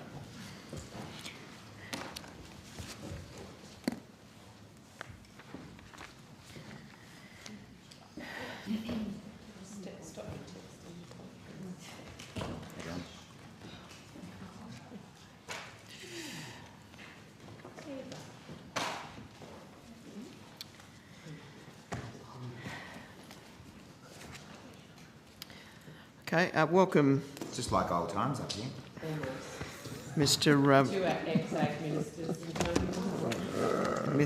Tony Marr of the Australian Energy the Australian Energy Infrastructure Commissioner. Look, I'll ask if you want to make an opening statement, sir, but given the hour, if you are going to say anything, I would ask also that it be incredibly brief. Chair, I'm happy not to. I've provided an opening statement and happy for that to be tabled at the Chair's wishes. Wonderful. Much appreciated. And I'll turn to Senator McKenzie. Thank you, Chair. Really appreciate it. On what dates this quarter, Commissioner, have you met with the Federal Minister of Climate Change and Energy to provide advice on activities within your portfolio? My recollection is, Senator, that I met with the Minister on the 30th of October, but I'm happy to have that confirmed. So just the one meeting this quarter with Minister Bowen? Yes, that's my recollection. Give me a second, I can check my diary, but that's my recollection. Yeah. And when did you last meet with the Victorian Minister for Energy and their department to discuss emerging issues, share observations and provide operational support? I'd have to again check my diary and come back to you, Senator, but it would have been probably 3 months. But can I take that on notice? 3 months ago? Yes. Yep. During your most recent engagement, and that's your most recent engagement 3 months ago? With the Victorian Minister? Yes. I'd have to check, but right here, right now, it's about that time. Did they raise any concerns related to VNI West Transmission Project? They're regularly discussed in those meetings. So in those meetings suggests you've had more than one meeting with the Victorian Minister for Energy? Senator, I take part in a number of meetings. The Minister, again, from my recollection, is at some of those meetings. I meet with VicGrid, the CEO of VicGrid or Transmission Victoria, if that's the new name of the company. But Commissioner, can you clarify for me, you've had one meeting with the Victorian Energy Minister? Yes. Yes, and then you have other meetings with... There's regular... I'm happy to give you a full... Like that minister's involved in? I'm happy to give you a full schedule of the meetings. I met with the Victorian Minister, I think 3 months ago. Yep. I have regular meetings with Alistair Parker, who's the CEO of VicGrid or Transmission Company of Victoria, TCV, I think it is. Right. And they're varied agendas of issues that are related to VNI West WRL transmission in Victoria. Okay, got it. And is it just a one-on-one? No, there's other parties involved as well. So who else is involved in this? CEO of VicGrid, yourself? Related entities. Again, it varies from meeting to meeting, and I'm happy to provide you with the full... There's minutes of meetings which are, I suspect, on the public record. Does this... I'm still unclear of whether it's a set group. It's definitely a set group. Of the same participants? That's right. Right. That meets monthly? I think it is monthly. Great.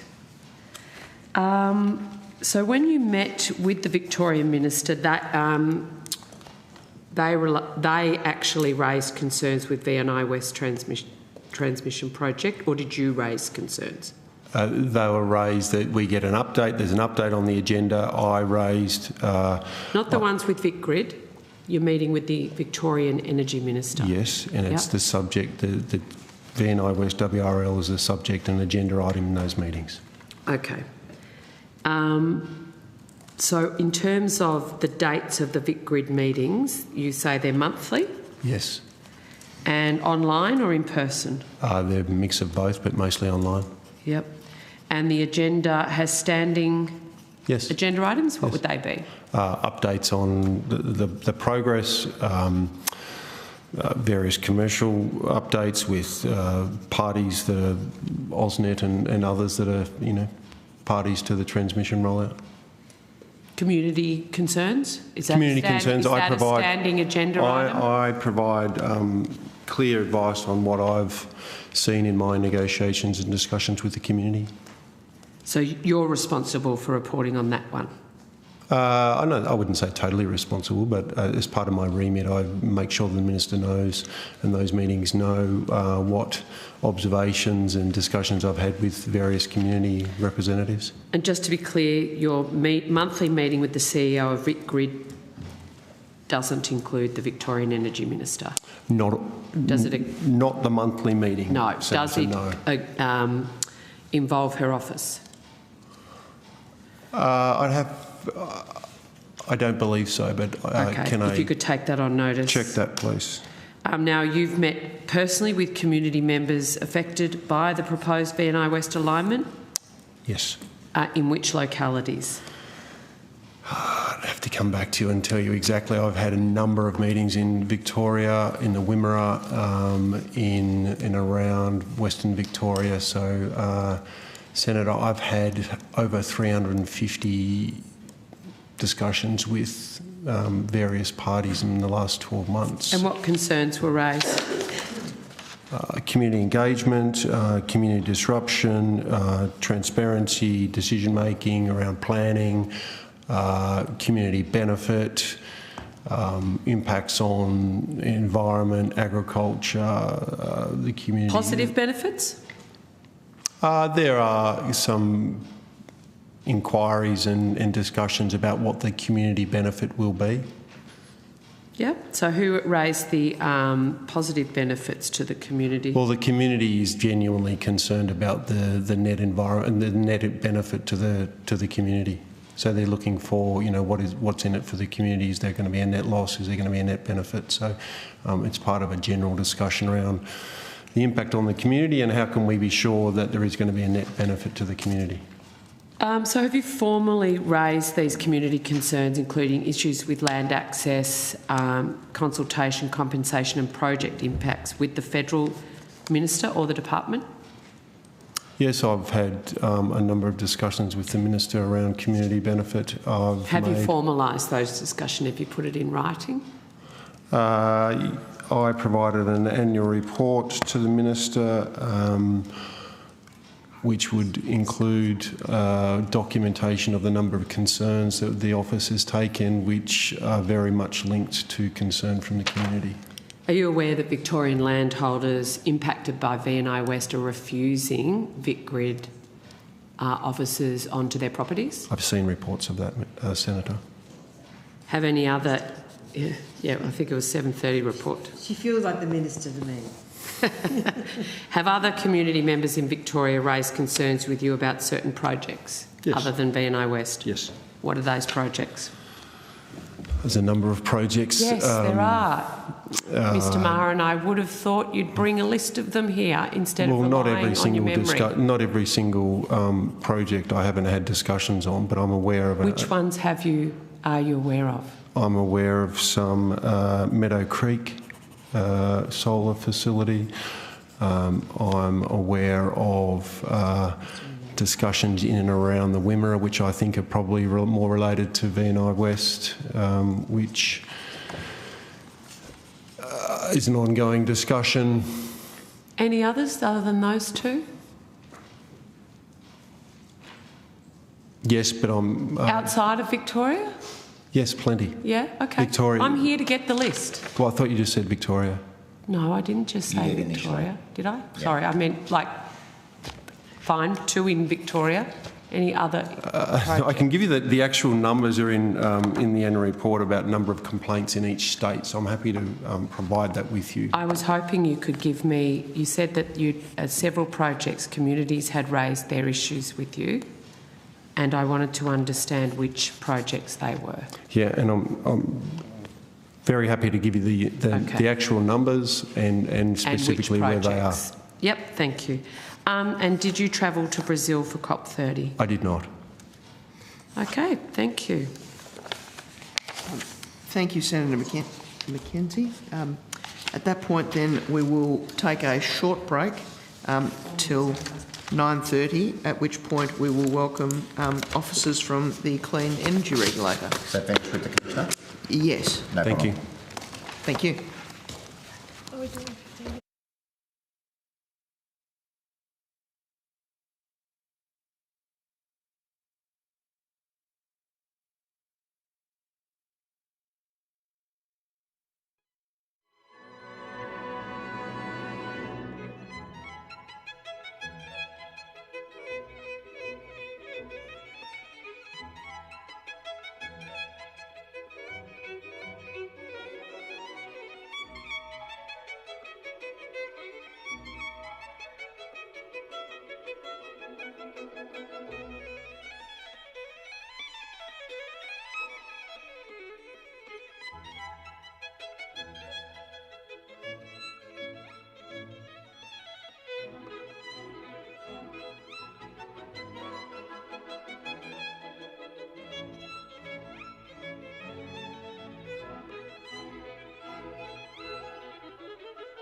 from the Clean Energy Regulator. Welcome Mr David Parker, who's the Chief Executive Officer and Chair of the CER. Do you wish to make an opening statement, Mr Parker? And if you have one, I'd implore you to be brief.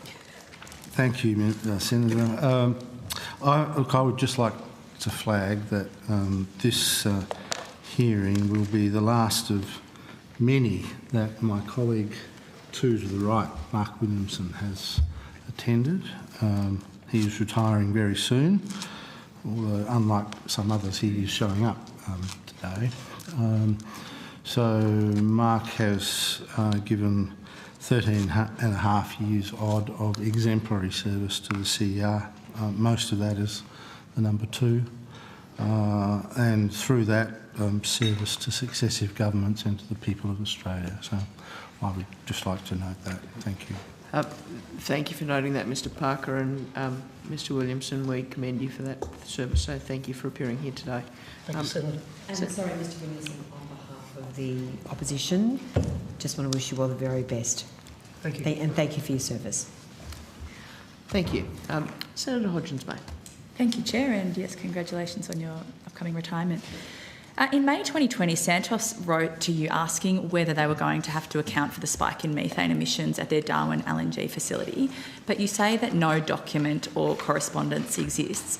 Can you explain this missing documentation? Yeah, well, no, I can't explain it because it's missing. That is regrettable, but it's not correct to then imply that no action was taken by the regulator. Our powers in this space are limited. We do not regulate that facility in terms of its operations or approvals. Our only role in this respect is to record the emissions for the purposes of the National Greenhouse and Energy Reporting process, and that was done when the methods for that reporting were updated in 2020. We included the estimated emissions from that plant in the emissions data, so that's all been published since that time. I've actually just returned from Darwin, and can I just say there is immense anxiety in that community and, as you would expect, significant mistrust and disappointment at missing correspondence around something so significant. I just really need to understand, how can methane leak from a faulty gas storage tank for 19 years, nearly 2 decades, and the Clean Energy Regulator say or do nothing about it? And I say this on behalf of very anxious doctors and community members and families living up in this area. So, Senator, I have taken issue with the premise of your question.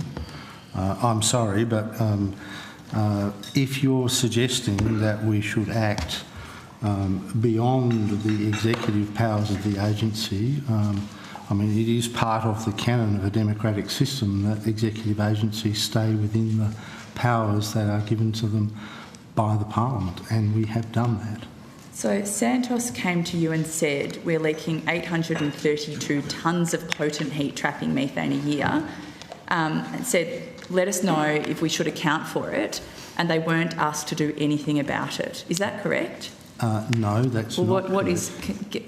Clarify this for me. What happened after they notified you of that?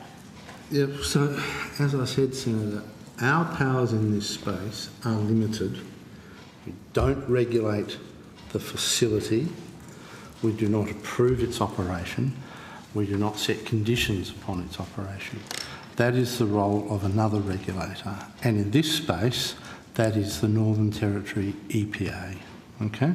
So the respective roles of the regulators involved need to be very clear. There is little point in asking us to do stuff which we are not empowered to do. So, and I'm more than happy to talk at any length that you would like about how those emissions are estimated and included in the material which then feeds into the national data for Australia. Happy to talk about that. So I understand, thank you. I understand the roles involved. I've already questioned NOPSEMA, the previous estimates and other regulators, but I'm trying to understand the whole picture.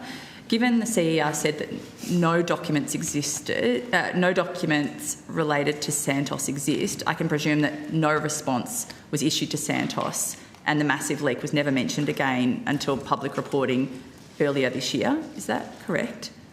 No, it's in the reporting, Senator. I'll pass over to my colleague. So, Carl Benning, Executive General Manager of the Clean Energy Regulator. So the methodology for reporting methane emissions applies a leakage factor, which in this facility calculated at 25.7 kilotonnes, so 25,700 tonnes of CO2 equivalent. The reporting of the leak from the facility by the Northern Territory EPA on the 2nd of September this year is an estimate of in the order of 20.8 kilotonnes of CO2 equivalent per annum. So we are satisfied, Senator, that the reporting sort of is aligned and the factors that we use to take into account of leakage provide adequate coverage for this issue. The other thing that I would note is that the Darwin LNG facility, when it is operating at full capacity, has emissions in the order of excess of 1 million tonnes of CO2 equivalent.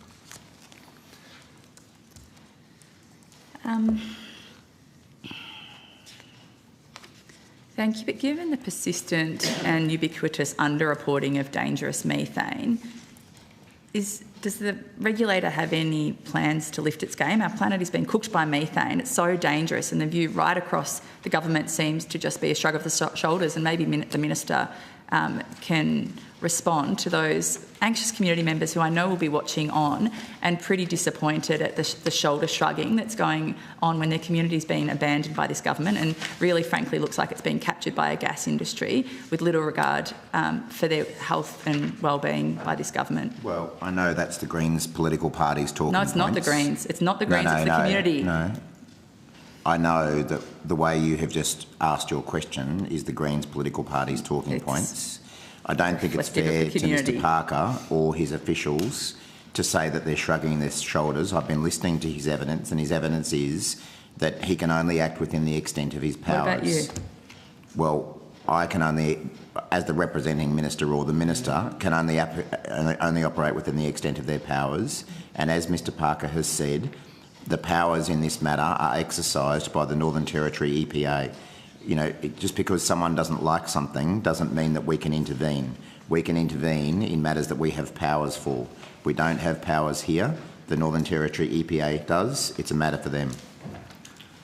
I can add one element to the answer, Senator, which is so the measurement of methane emissions is difficult in a contentious matter. Completely agree with you. I've got some more questions about on that. Yeah. As has been flagged, we can only act within the limits of our powers on this matter. So without repeating myself, just to flag that the government has appointed a technical committee to provide advice to it on the measurement of methane. We await the outcome of that work with considerable interest. I mean, we're not disinterested. I don't want to give you that impression. So we await the outcome of that. Do you have a timeline for that? When you're expecting that? Well, we're not involved in it, right? Do you know the timeline? No. Well, there's a quite extensive timeline, but it is a matter run by the department. So I'm happy to hand over to Ms. Munro. Yeah. So, well, those questions that you have, can you just repeat them? The last one was around the timeline that Mr Parker was speaking about. What did you call it? The review that was happening? It's a technical advisory committee. We can dig out the name of that for you because I believe it was incorporated in the Minister's letter to Senator Waters. So and which Minister, sorry? Minister Bowen to Senator Waters, which you may or may not have. Can I ask for that to be tabled? Can that let it be tabled, please? Yes. Thank you. So Did you have anything to add? Sorry, Miss. Yes, sorry, Senator, but just referring to it's the expert panel on atmospheric measurement of fugitive methane emissions. So they've had a number of meetings and they have provided an update. So the chair of the panel, the previous chief scientist, wrote to the minister on the 8th of September providing with an update. So it is technical work. The panel's term is 2.5 years. And so that's to June 2027. But there's a large amount of work. But if you have specific questions, happy to take that on notice. Thank you. I think that timeline won't bring a lot of comfort to those who I was visiting with. Going forward, let's talk about Barossa then. It's just commenced operations a month or so ago. Are you allowing this empty leaking tank to be filled up and continue leaking like it has for 19 years? Well, as I said, Senator, you have no it's not control. for us to allow it or not. It's not within our power. And so you have no say over whether the leak will continue to be reported under Method 1 or Method 2? That's nothing... We have no say over the operation of it. The different methods that can be applied, let me just give Carl Binning the opportunity to reply to that. Thank you. Senator, as Mr Parker has indicated, and just to reiterate, the management of the facility and the industrial infrastructure that's established is a matter for the Northern Territory Environment Protection Agency. Responsibilities that lie with us at the Clean Energy Regulator is to report consistent with the legislation established for the reporting of greenhouse gas emissions. In this case, leakage is not accounted for under Method 1 or Method 2 specifically. It is accounted for in a series of emission factors, and based on the evidence that we have been provided by the EPA, we are satisfied that the leak that is currently occurring or has occurred at the facility lies below the threshold of that reporting. And so the actual reported emissions of 25.7 kilotonnes actually exceeds the reported leakage from the Northern Territory EPA of 20.8 kilotonnes. And on that basis, we're satisfied that the leak is being appropriately reported. So sorry, it's not Method 1 or 2. What was the method? How are you calculating it? I missed that. National Greenhouse Emissions Reporting Method requires that a leakage factor be applied, which is a standard factor that is used for LNG facilities, and that accounts for leakages that occur across a facility. So it sits, if you like, alongside Method 1 and Method 2. So Method 1 and 2 are happening, but that's alongside it? Yes, Senator. Yes. If you're referring to the progressive, can I use a shortcut description here, ratcheting up of the rigour of the measurements from Method 1 to Method 2, yes, that's occurring, and we welcome that. And so will ongoing verification and monitoring be required? I'm not sure what the Northern Territory EPA has required in that space. So the monitoring of the actual industrial facility and any leakage from the facility, as we've said, is a matter for the NT EPA. At the Clean Energy Regulator, we've now been collecting emissions data from facilities for over 10 years, and so we have a team that closely verifies and checks all the reporting, and there are various audit requirements along the way. And so this facility is in the process of being potentially recommissioned. We haven't yet received an application for that, but when and if we receive an application, it will go through our sort of standard process to establish the basis upon which it reports, and we will watch very closely for any variation in the reporting that would cause us to be interested If we identify any issues or have issues raised with us, we have a wide range of compliance and audit powers that we don't hesitate to exercise in order to be able to verify the emissions claims that have been made. Can you just explain what you mean by potentially recommissioned? So as I understand it, Senator, the facility has not been actively utilised over the last couple of years. As the new field comes on, the facility will be stood up. I'm not across the detail of that. Happy to take on any notice sort of any details that we have been provided around that process. What I'm aware of is that we haven't, to date, as far as I'm aware, received an application for the facility. So you don't have a date of when you anticipate that being, but please do. I would appreciate if you would take on notice. Yeah, I'll take on notice and I will detail. check that we have not received anything to date. And when you say that you have a range of compliance and audit mechanisms available to you, is there any reason why those weren't triggered in the last 2 decades, or was it? Well, the actual measurement method and inclusion arrangements in the NGAS reporting only came into effect in 2021 from memory. So it's not quite over the last 2 decades to the extent so maybe the where last we've been 4 years then, last 4 years they weren't activated. Yeah, so I mean, were we to have concerns that there may be much larger leaks, for example, from the plant, then show up in the factors that have been mentioned by Carl. Where we would be concerned about it, we could certainly launch an audit into the plant to see whether it was being appropriately reported. And what's the threshold for a larger leak? Like, what do you consider not a large leak and a large leak?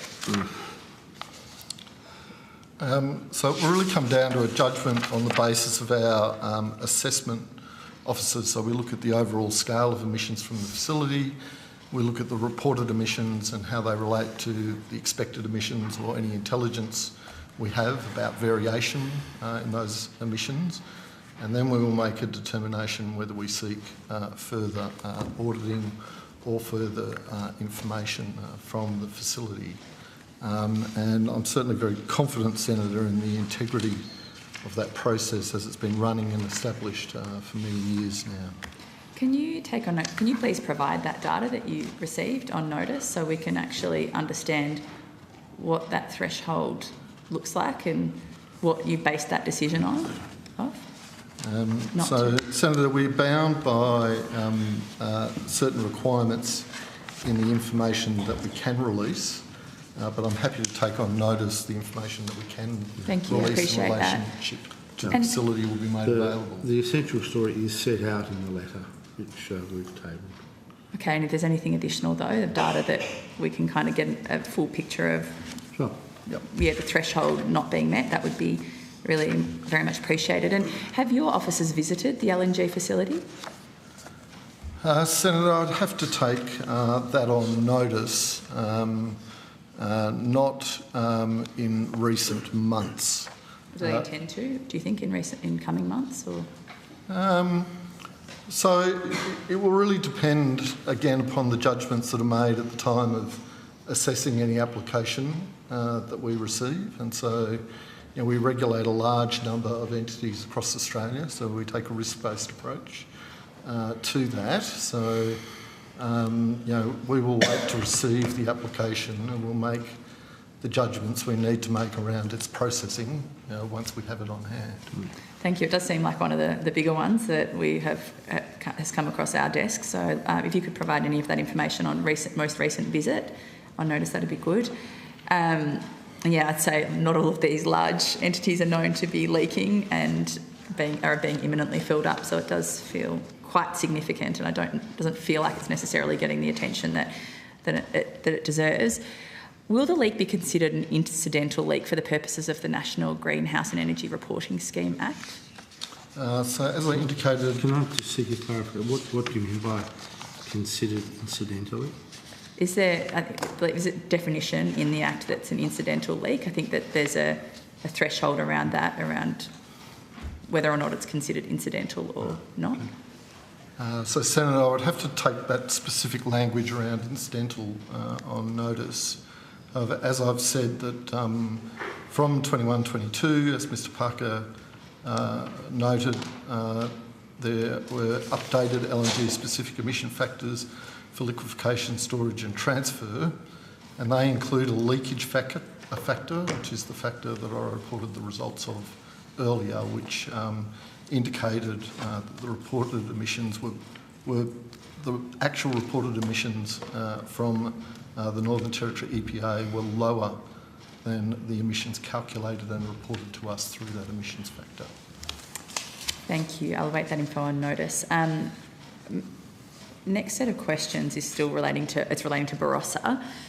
Now that Australia's most carbon-intensive gas field, Barossa, has just commenced operations, has the CER determined whether Barossa is a new gas project or magically part of the Darwin LNG facility for the purposes of the safeguard mechanism?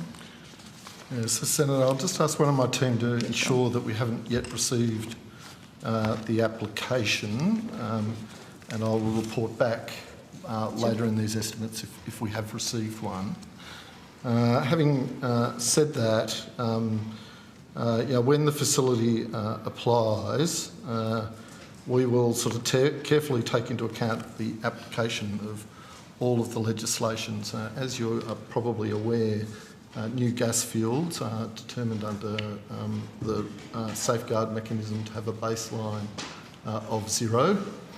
And then there's the issue of how and where that gas is processed and whether that is seen to be undertaken within an existing facility or not. As we haven't received an application yet, I sort of can't pass comment on the merits of that, but that is certainly an issue that we'll be looking at very closely. So, sorry, you haven't received an application, or you'll find out during the course of this estimates? I'll just confirm. Yeah, and if you could then, if decision hasn't been made, give an indication if you have received the application of when it will be made. Yes. Thank you.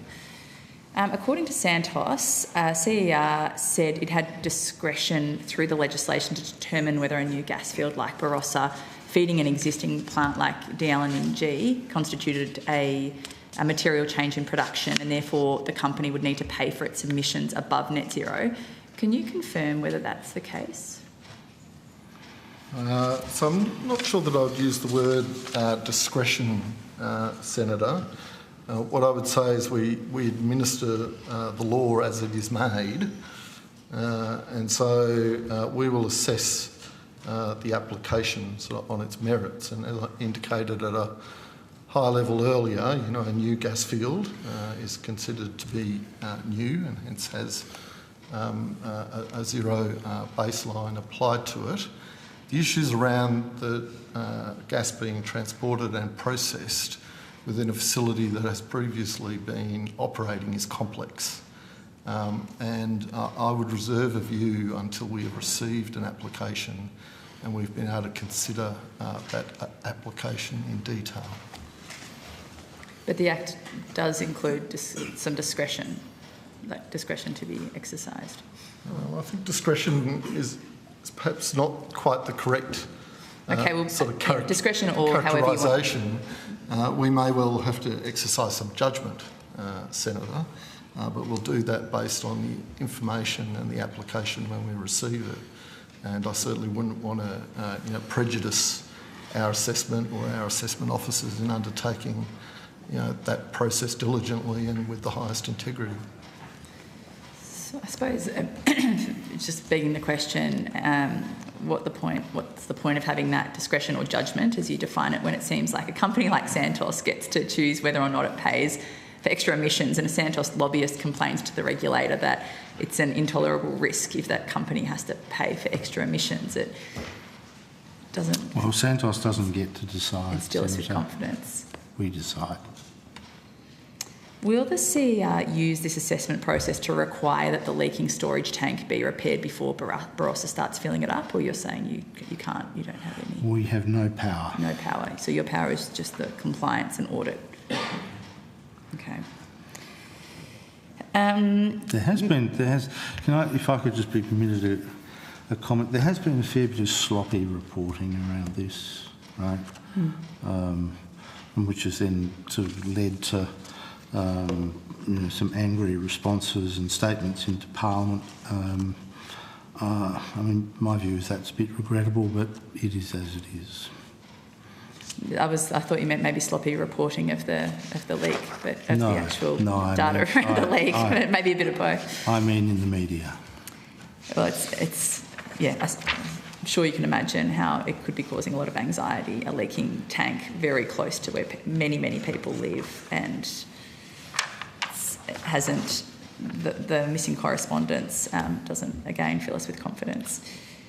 Did you get an answer that you wanted to refer to? Yes, so Senator, I can confirm we haven't received an application. Haven't received an application yet. Okay, thank you. Yeah, I'm getting close-ish. Okay. Thank you. Now moving on to methane reporting, as we touched on earlier. There are a significant number of coal mines that have changed from Method 1 to Method 2 reporting and magically and significantly lowered emissions without a change in production.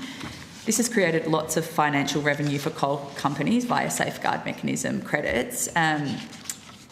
Is this cooking the books while cooking the planet a serious threat to the integrity of the safeguard mechanism, would you say? It's not cooking the books.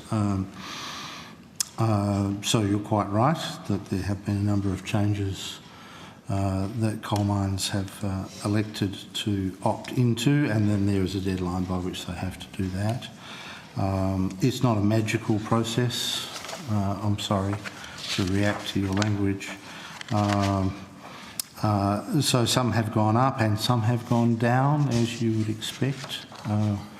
The Method 1, the Method 1 methodology, without getting too complicated about it, is sort of an industry average thing. So when you move to a more direct measurement of emissions under a higher order method, you'd expect some to go up and down, and that has happened. But that doesn't then create sort of a free kick for them. I'll ask Mr Binning to sort of go into further detail in that. But what it does require is a rebaselining, and so their numbers are not only changed in the current period, but also the previous periods as well.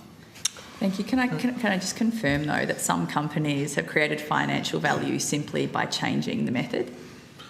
So again, Senator, with respect, I don't think that's quite the characterisation, so just bear with me for a moment. So from 1st of July 2024, all safeguard mechanism facilities that reported more than 10 million tonnes run of mine had to use a higher order method. So the shift, as you've said, from Method 1 to Method 2. And from 1 July 2026, all other facilities will have to report using a higher order method. So we had a number of facilities that have already made the transition from Method 1 to Method 2.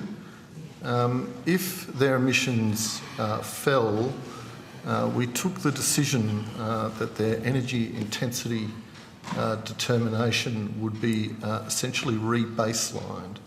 And what this means is that the higher emission under Method 1 was backcast, if you like, to take account of Method 2, so that you're comparing apples with apples rather than apples with oranges. So the baseline they report against is adjusted based on their Method 2 reporting, which contains a model which allows that backcasting to be done very accurately. And so we are happy that any reduction in emissions reported reflects a genuine reduction based on a consistent use of a consistent methodology. And does the CER do anything to go out and verify claimed versus actual methane emissions at coal mines? So, Senator, our task is to ensure that regulated entities report against the frameworks that have been established by government and those reporting requirements. The key distinction between Method 1 And method 2 is that method 1 applies essentially a state average factor to all coal mines, whereas method 2 essentially requires in-field testing at the mine site and the development of a model that as accurately as possible estimates the volume of methane emissions from that mine. Who verifies actual versus claimed? Who undertakes that work? So, Senator, if you could just clarify what you mean by actual versus claimed. So you're saying method 2 requires going and testing those, measuring those amounts. Yep. Who's measuring it? Is it the company that's like the coal mine outfit, or is there an independent assessment that cross-references what they're saying versus? So, Senator, I'll give you an answer as I understand it, and I'm happy to take on notice that will provide documentation to you around how that process sort of works in detail. But essentially the obligation is on the regulated entity to commission the work from a relevant expert to undertake the in-field measurements and calibrate a model that then estimates the volume of methane emissions. And that model then goes through an assurance and I think an audit process. And then we receive that documentation and our assessment officers go through that documentation to ensure that it complies with the legislative requirements. So I suppose it's just that audit process. Who undertakes that?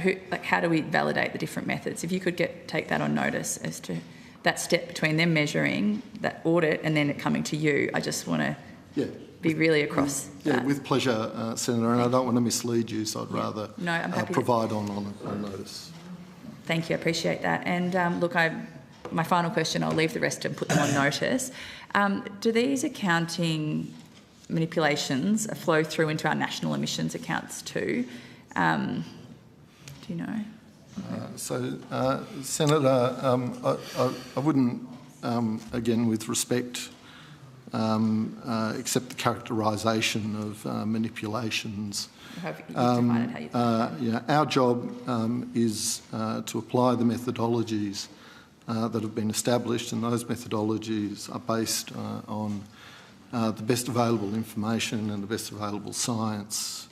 As Mr Parker has also commented, we are actively interested in the work of the expert panel and the commitment to ongoing improvement in all of the methodologies that apply under the ENGA system.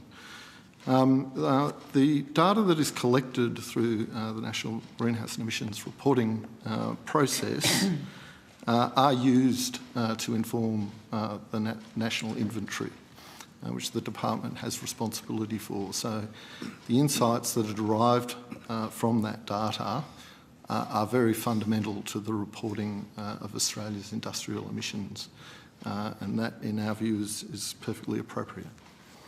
Thank you. And do you think that there's a possibility, though, that our national emissions are coming down based on the way that coal companies choose to present their data?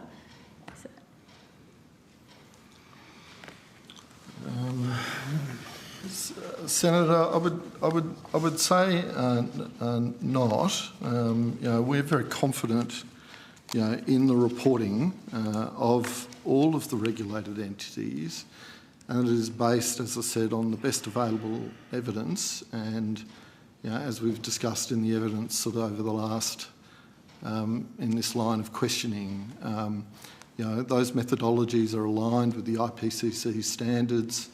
They represent international best practice, and as I understand it, there is no complacency. The department is, continuing to actively look at new technologies and whether they can give us better insight. And I don't think anyone is pretending that methane emissions are easy to measure. What we're doing is using the best available tools that we have available. The final comment that I would make is that under the safeguard mechanism, I think the transition from method 1 to method 2 is a very important transition because it allows us to understand the the specific emissions intensity of each mine rather than applying an average factor. And that will allow, over time, lower emission mines greater opportunity. And so that will send a stronger signal into the regulated entities. Thank you. I didn't hear a categorical no, but I appreciate your attempts at responding, and I'll keep an eye out for that information, because I do think that audit function is really, really important if we're saying that we are genuine in our attempts to reduce methane emissions. Thank you for your time. Thank you, Senator Hodgins-Bay. Senator Roberts. Thank you, Chair. Thank you for appearing again. Why did the Clean Energy Regulator appoint the Clean Energy Council, a private industry lobby group, as the product listing body for solar panels and inverters under the small-scale renewable energy scheme? Okay, so thank you, Senator. Yes, I will understand the question. I'm going to flick the question to Mr Williamson in a minute, unless he not get asked a question. What was the last bit? Sorry? What was the last phrase? Lest he not get asked a question today, which would be unfortunate given his final appearance. The appointment of the CEC was done through a process under the law which involved a competitive bidding arrangement, and the CEC won that process. So that's... Were ministers involved, government ministers at the time? Well, ministers set the legal framework. I don't think it was actually a decision for them, but we'll give it to Mark. Mark Williamson, Executive General Manager. Senator, to help you with the context here, originally in the legislation, the Clean Energy Council had been nominated as both the body to accredit installers and also to list approved components. So in the original regulations, they were named, and they're effectively a co-regulator. Minister Taylor, a number of years ago, asked us to do a review with the department of the integrity of the small-scale renewable energy scheme. Out of that review, there was a recommendation that it be competitively tested, as Mr Parker says, for both the accrediting of installers and the listing of components. So we went through a process of going to the market.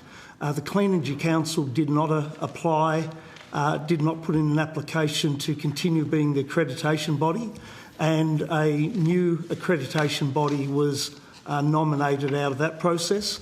And as Mr Parker says, for the listing of components, there was a small number of applications, and the Clean Energy Council was determined to be the best of those.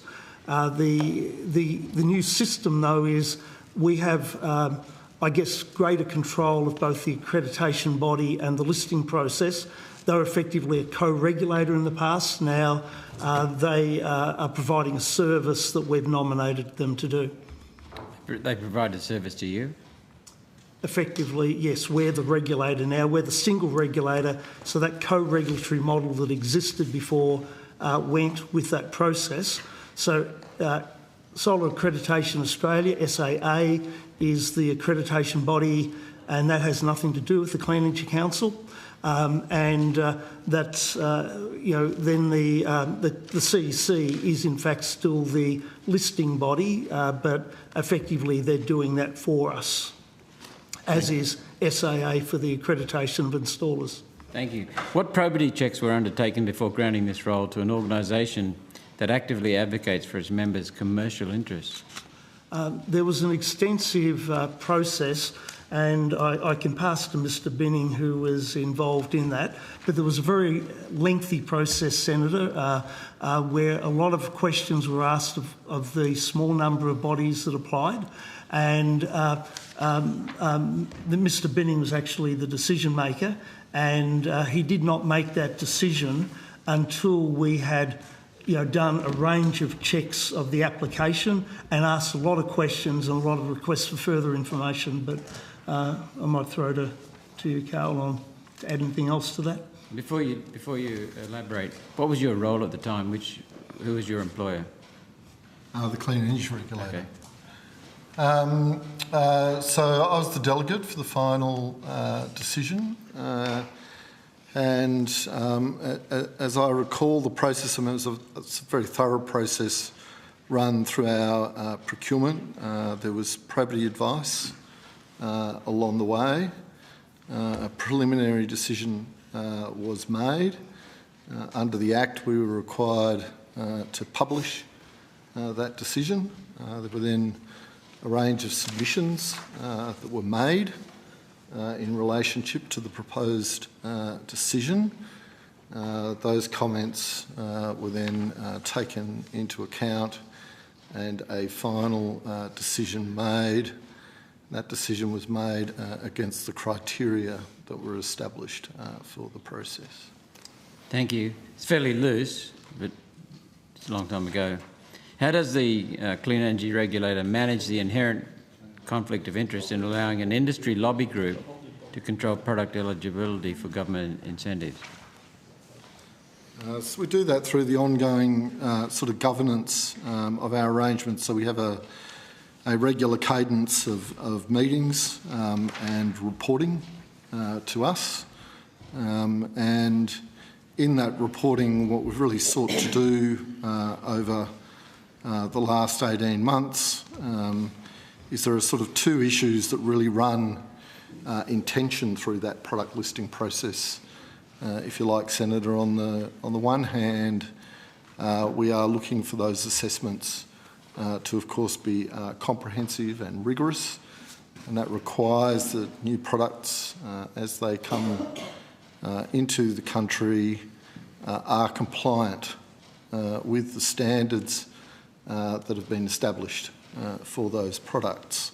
So whether it is solar panels, inverters, batteries, solar water heaters, etc.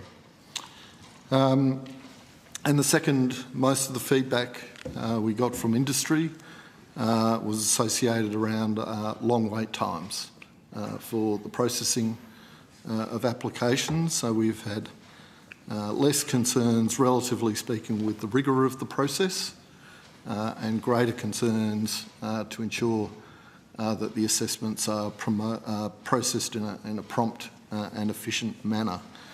And so we've been working quite closely with the CEC to ensure that there is no compromise to the integrity of the process, but that their ability to process applications has been improved. Thank you. Is the process open to inspection from the public? Senator, I'd have to take the detail of that on notice. I wouldn't say there's anything that sort of overtly precludes that, but there would be the usual sort of commercial in confidence and those sorts of arrangements. So I'm happy to take it on notice and provide advice. Thank you. I appreciate that. And if you could put on notice the specifics around that. Has the Clean Energy Regulator assessed whether this arrangement complies with Commonwealth probity standards for regulatory functions? I assume there are some. So, Senator, my understanding, as I said, we have a procurement team at the Clean Energy Regulator.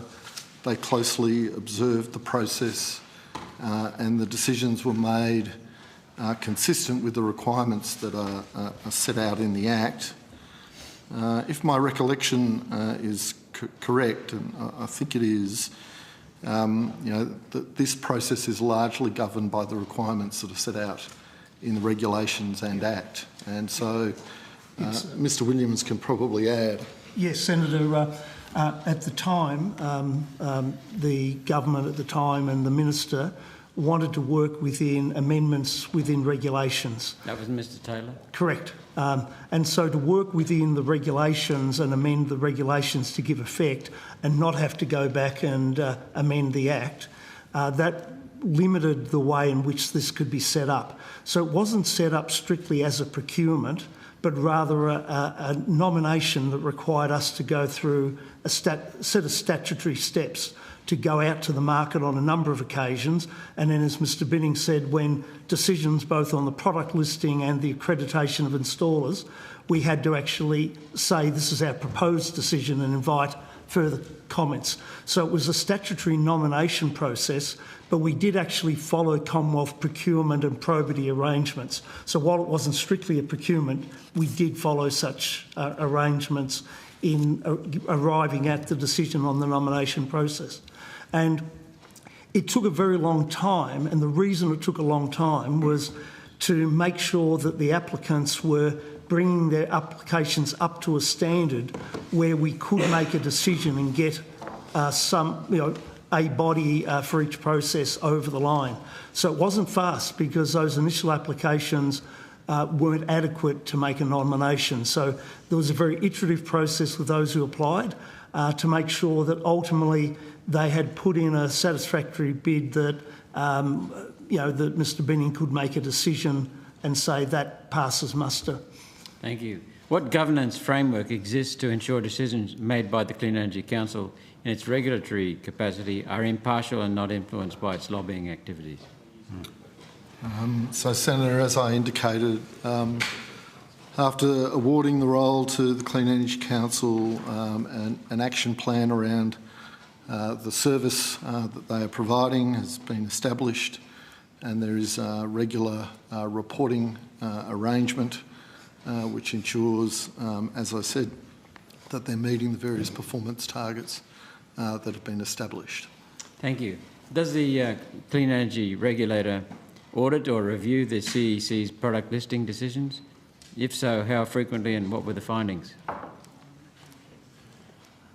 Or do you just have meetings? So Senator, what I would say is that we certainly closely scrutinise their performance under the requirements of the agreement that we have in place with them. And in addition, we closely observe, monitor and interact with the Clean Energy Council around issues that arise or any industry intelligence that we receive.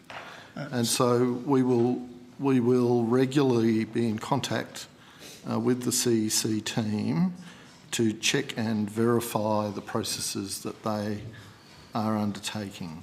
Senator, I can add to that we also have taken samples ourselves through separate arrangements with others we've arranged to actually grab samples of products that have been listed and get them tested ourselves. And that was both kind of pre and post the nomination of the Clean Energy Council. So we have actually... Happens? Sorry? That still happens?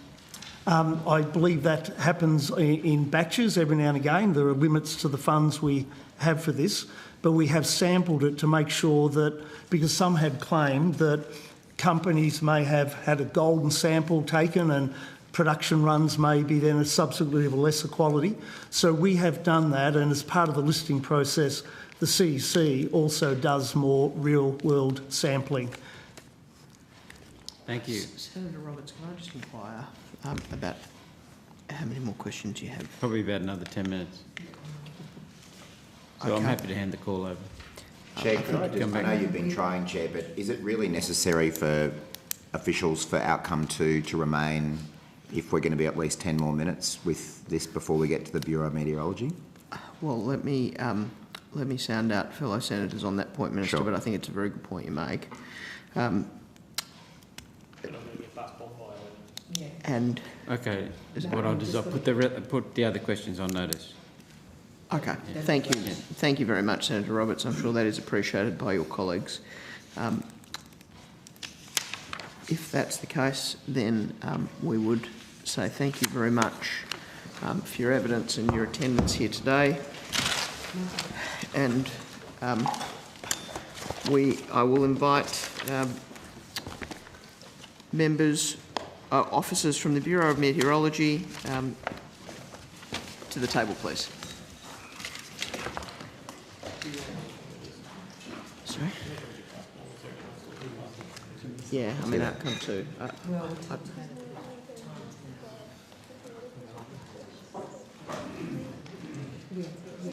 G'day, how are you?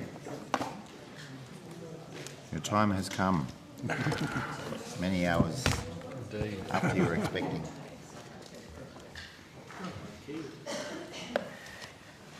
Okay.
All right.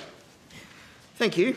Well, I welcome Dr. Stuart Minchin, the CEO and Director of Meteorology, as well as other officers from the Bureau of Meteorology here. Dr. Minchin, do you have an opening statement? Chair, Dr. Stuart Minchin, Chief Executive Officer. Yes, begging your indulgence, given it's my first time representing the Bureau at Senate Estimates and the strong interest in the website, I'd like to make a short statement if possible. Certainly. Thanks. Thank you. Chair, I'm honoured to represent the Bureau of Meteorology as the incoming CEO and Director of Meteorology. The Bureau is a unique organisation relied on by millions of Australians. We provide essential data and services to enable national security and defence operations, inform our energy and resources enterprises, support aviation and agricultural activities, underpin the nation's burgeoning space industry, and most importantly, the BOM safeguards communities from severe weather events and plays an important role in helping Australians respond to a changing climate. The Bureau's website has been a key focus of late, and I want to put some context around that project on the record. In 2015, the Bureau experienced a significant cyber intrusion, followed by major technology outages in 2016. The Bureau needed to completely transform its vast information and observing technology systems. The Robust program was created in response to this. The Robust program was funded in 3 tranches to provide the government with multiple assessment and review opportunities. Tranche 1 was funded in the 2017-18 budget at $91.5 million. Oh, sorry? $91.5 million. And that did you catch the year? 2017-18. In Tranche 2 in the 2018-19 budget at $346.9 million. And Tranche 3 in the 2020-21 budget at $350 million. The total original budget across the 3 tranches was $788 million, and the original program end date was set at the 30th of June 2023. There was no contingency funding provided, and the Bureau had to manage the program in line with the strict ASL caps that were in place at the time, which meant the delivery of the program relied on vendors and contractors. The program was delivered throughout the extended COVID-19 pandemic, which impacted key labour markets, and also during a period of beyond forecast inflation, which particularly impacted technology costs. Accordingly, the Robust program ultimately closed on 25th July 2024, having materially met over 90% of its intended outcomes. Total expenditure was $866 million. The $78 million difference between the original budget and the final amount was funded out of departmental funding and in line with budget process operational rules. At the closure of the Robust program, the Robust Transition program was established to deliver a number of remaining uncompleted items. The Robust Transition program cost $47 million and was funded out of departmental funding also. The Robust Transition program formally closed on the 7th of November in 2025, having met all of its exit criteria. Robust has delivered transformative security, stability and resilience benefits for the Bureau and the Australian community. This includes 2 new geographically separated data centres that are now operating with new technology infrastructure in place. A new second supercomputer is in place, providing backup in the event of catastrophic failure of the Bureau's primary supercomputer. The data and integration platforms, the means through which data is collected, stored and moved through Bureau systems to form public weather and climate products, have been redesigned and rebuilt with improved security, system monitoring, support and incident response capability. High-risk observation sites have been replaced, including new radars, automated balloon launches, flood warning equipment and associated communications networks. The Bureau's data stores and data management practices have been redesigned, strengthening the integrity of Bureau data holdings and minimising the possibility of data corruption or loss. Improved connectivity between Bureau sites has been established, enabling multi-site failover of forecasting services. The security of Bureau software applications has been improved, including quarantining them from malicious attack. More than 20 legacy software applications have been decommissioned. A new asset management system has been implemented, including support for mobile fieldwork. End-user security has been addressed, including modernising devices, multi-factor authentication, migration to cloud services and upgrades to new operating systems. And international data sharing connections, including for thousands and millions of satellite imagery data points, has been rebuilt to modern and secure protocols. The Bureau's new website was also delivered as part of the robust program. The new website accounted for approximately $96 million of the overall cost of the robust program. This cost reflects a significant investment required to fully rebuild all the layers of technology and system that underpins the website. We needed to make sure it is secure and stable and can draw in the huge amounts of data gathered from our observing network and weather models as we handle millions of visits each day. However, the response to the launch of the new BOM website shows that we didn't get it right for some sectors of the community. We accept this feedback, and I have personally seen firsthand just how committed the Bureau staff are to understanding and addressing this feedback. The Bureau is rightly recognised across the world for the contribution it makes to the meteorological and scientific community, and we know that the BOM holds a privileged place in the hearts and minds of many Australians. We are also fortunate to have an expert and a highly dedicated workforce committed to providing the best possible service to the Australian community. So we accept and embrace the feedback we've received, and I'm personally committed to ensuring that significant investment leads to better outcomes for those that we serve. Thank you, Chair. Thank you very much. I'll go now to Senator Cadell. Thanks very much. I might start on a different phase, but still on that. How often since the launch of the website has real-time rainfall, storm warning or flood modelling or river gauge data been unavailable or delayed since the rollout of the new website? Chair, I'll pass that to my colleague Nicole Brinsmead. Thank you, Senator. My name is Nicole Brinsmead. I'm the Chief Information Officer and Group Executive for Data and Digital. We've had, I don't know the number off the top of my head, but we've had 3 to 4 occurrences of either small interruptions to data flow or some delays associated with data flow over the last couple of weeks. Is that related to switching data between servers or just... No, predominantly it's related to some back-end, what we would call load balancing, balancing the load against some of the servers in the back end. And we just had a CPU spike which just needed to be resolved, and that just delayed some processing. Is that a problem we think will continue or is being resolved? No, we think we've resolved that. Okay. You mentioned then we've now got 2 supercomputers, we've got redundant sites there. Is that the... So if we have a flood and one goes down, if we have a thing, what's the changeover time, what's the switch over time? What does we think go live time?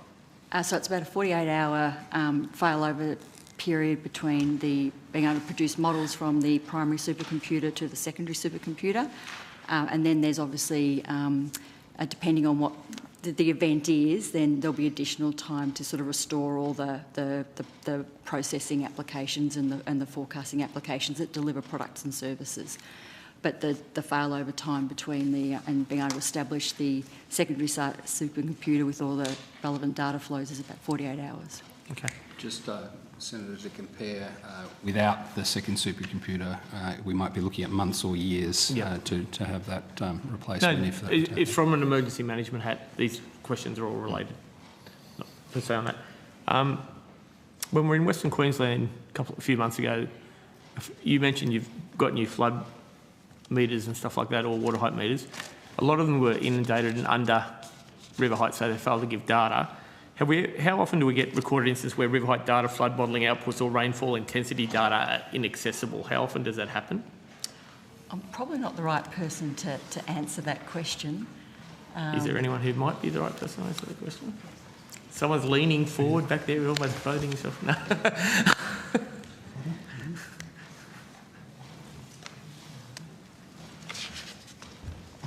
Okay, I'll move on if we haven't got the data.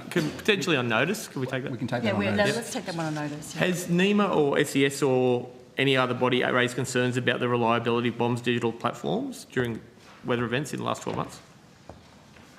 I'm not aware of any concerns related to reliability, but I don't interact with those agencies directly. Who would? Senator, that would be our operations team primarily. No one here. Someone is lean forward far enough. And our customer team. But I'll perhaps ask my colleague Michael to answer that one. Yeah. Thanks, Senator. Michael Logan, General Manager of the National Production Services area. I don't have a direct answer, but I'm not aware of anything that's been raised to us from NEMA in terms of concerns in that space. Okay. If the public systems fail and we're looking at a 48-hour changeover, is there any mechanism or processes in place to give peak bodies, emergency services, specialised access to different parts of the system?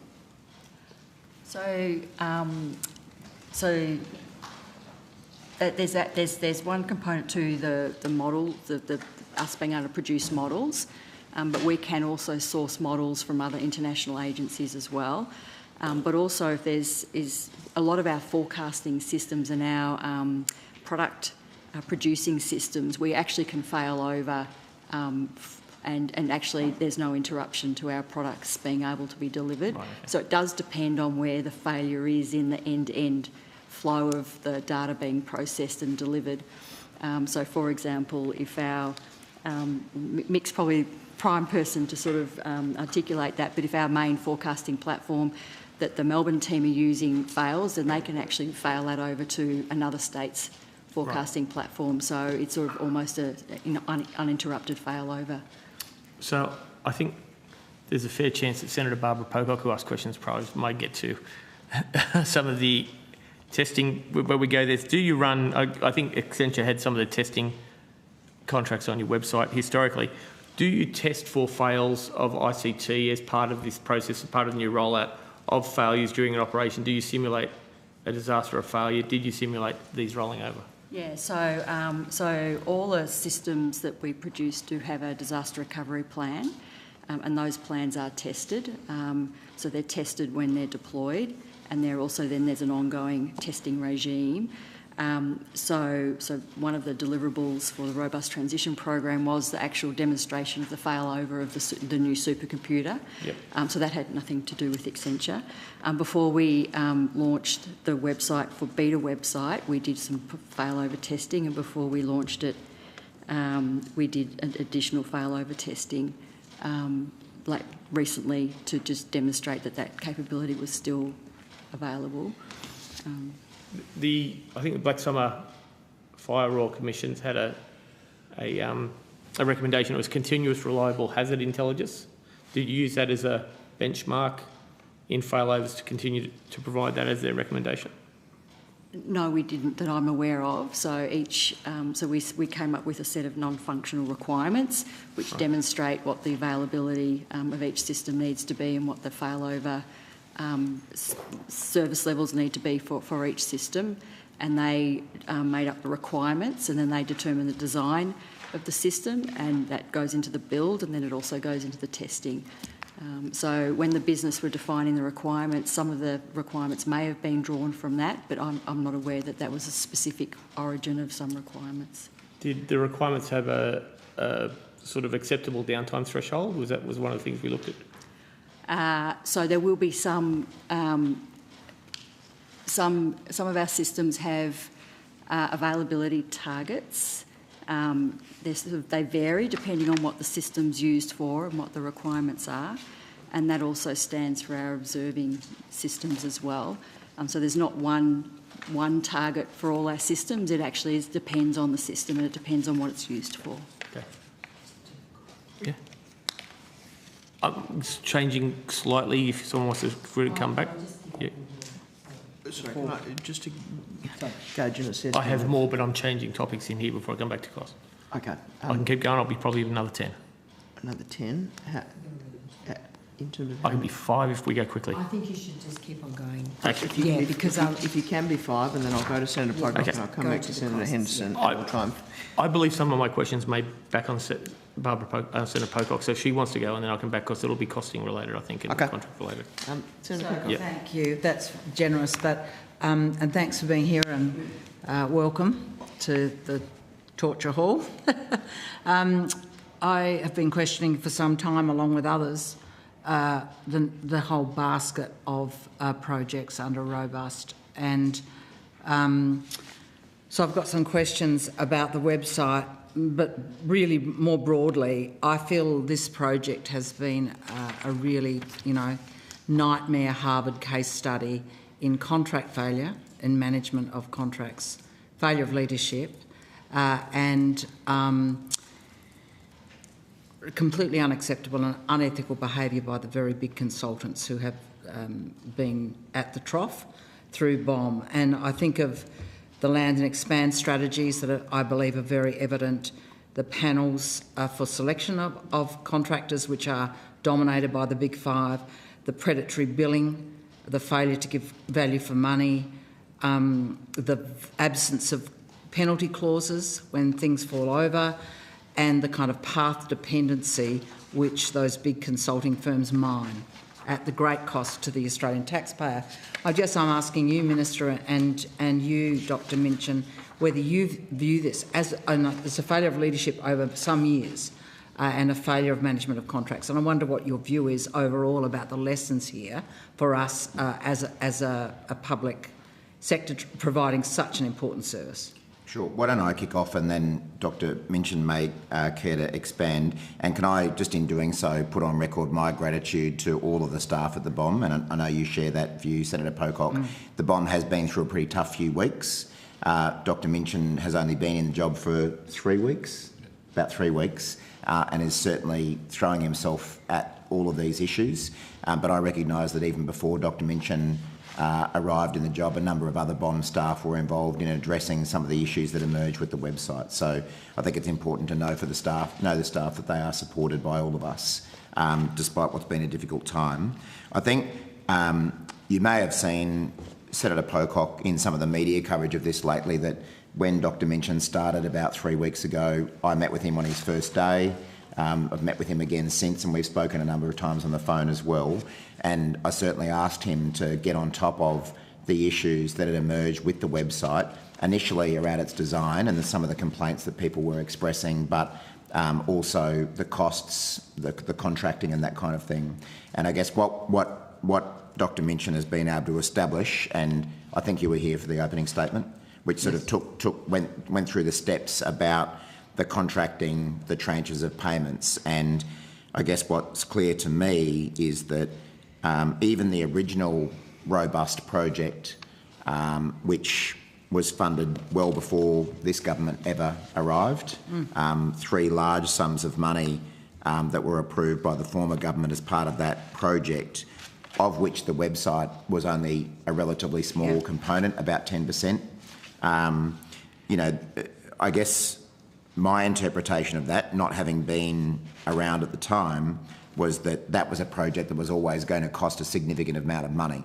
Now, of course, even the first 3 tranches of funding that were approved by the then coalition government end up being in the order of $800 million.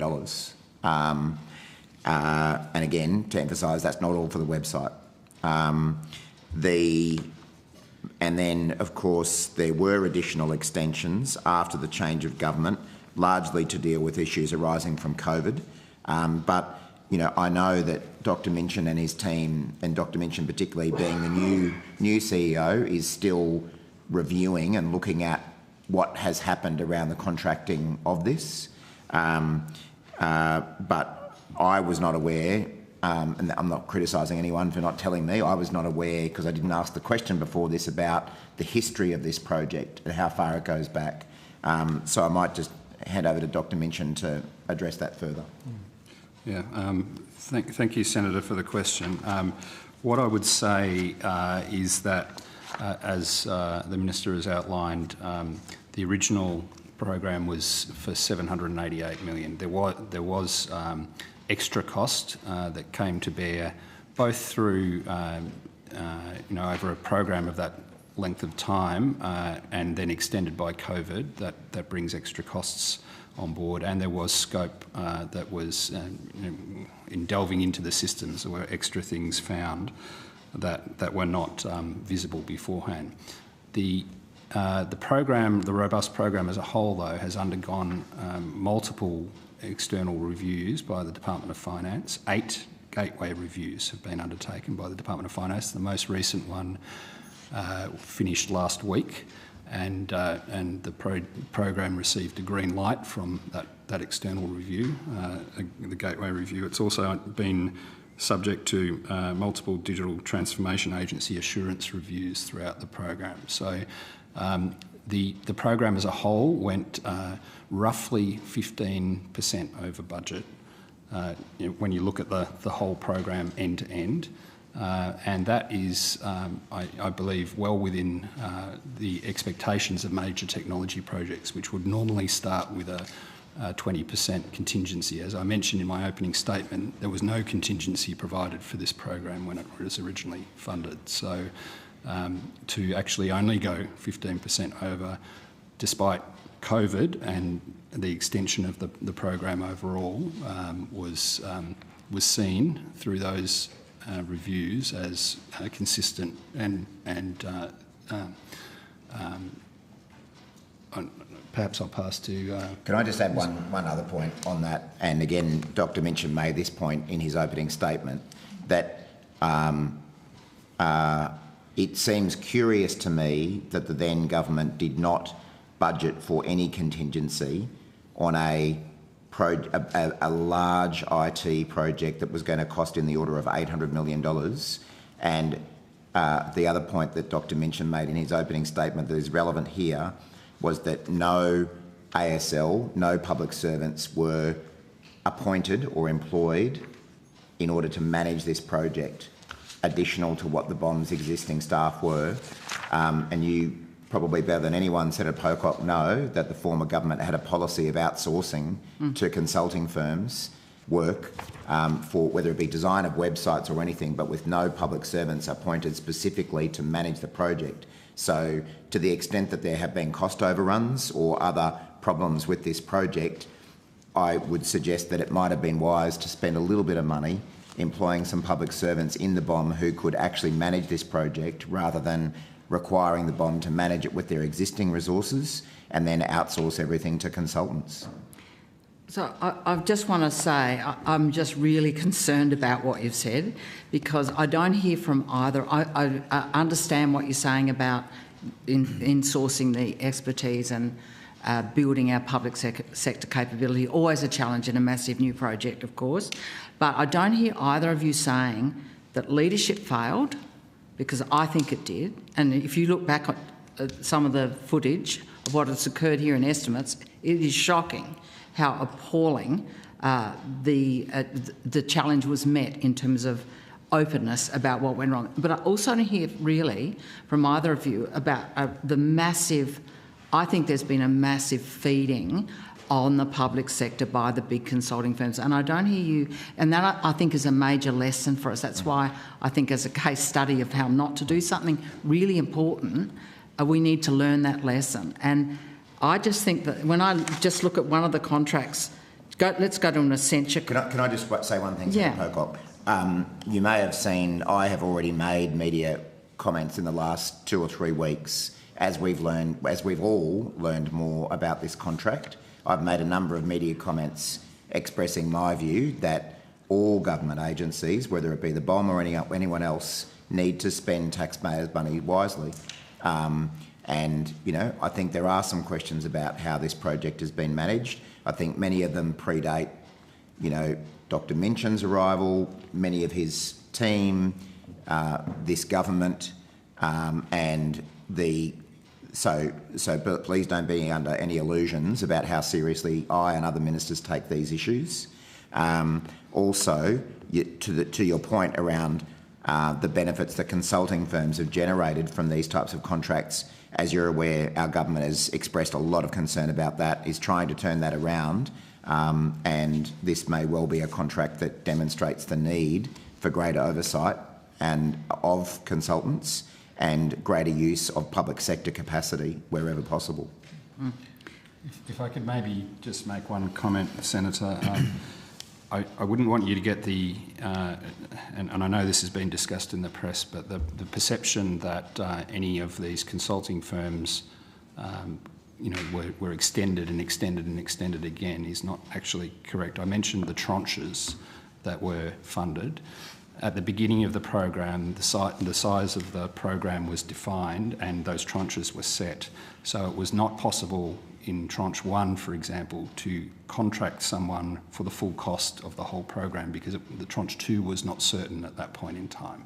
So what the contracts were let in those to apply to those tranches, so that the work of a contractor might be a small amount in the first year, 2017-18 budget year, be a larger amount that is dependent on the funding of the tranche in the following year, and so on and so forth. So these were not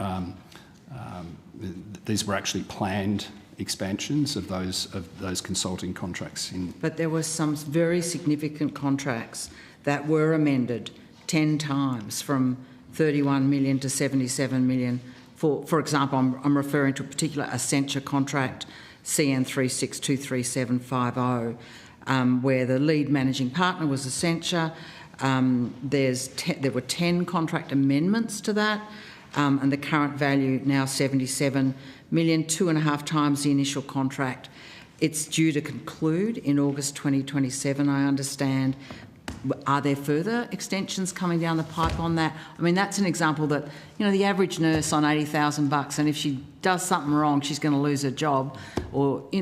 This is just stratospheric in terms of understanding how something that begins at 33 million ends up at 77. And this is a firm that is famous for land and expand, for example. So, Senator, I'll pass to Ms Brinsmead to give you some extra context around this. Yeah, thank you.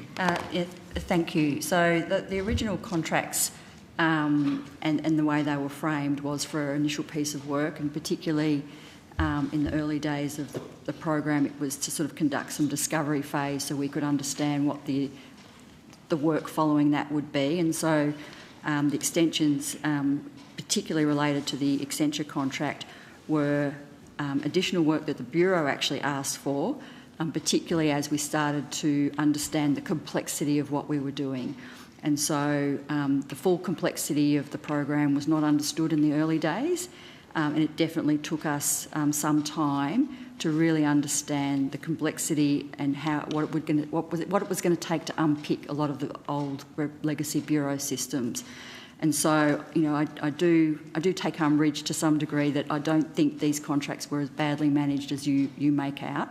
We did actually have quite strong governance over the projects. They had contract managers, there were steering committees, there were meetings with the vendors, there was project control groups that had external members on them, and then we had the 8 gateway reviews and external DTA reviews as well. And that all fed up into how those contracts were managed. Never once did we get any commentary or recommendations from those reviews that related to how we manage those contracts. Senator, if I could just add, look, I think there's no doubt that and these are absolutely legitimate questions you're asking. I'd just say what you've hopefully seen from me in the last 3 weeks is a commitment to being open and learning from these challenges that have been faced by the Bureau. So I'm absolutely, it's the case that there will be lessons that we've learnt about how to do this, during this last 8 years of development, and I can commit to you that we'll be applying those lessons to any future work that we do. And it's my intent as the new CEO to try and be as transparent as we can be with the Australian people, so that there's and have the conversation, because actually I totally understand the public's reaction to the costs being revealed to the public, and that might have been better explained, in a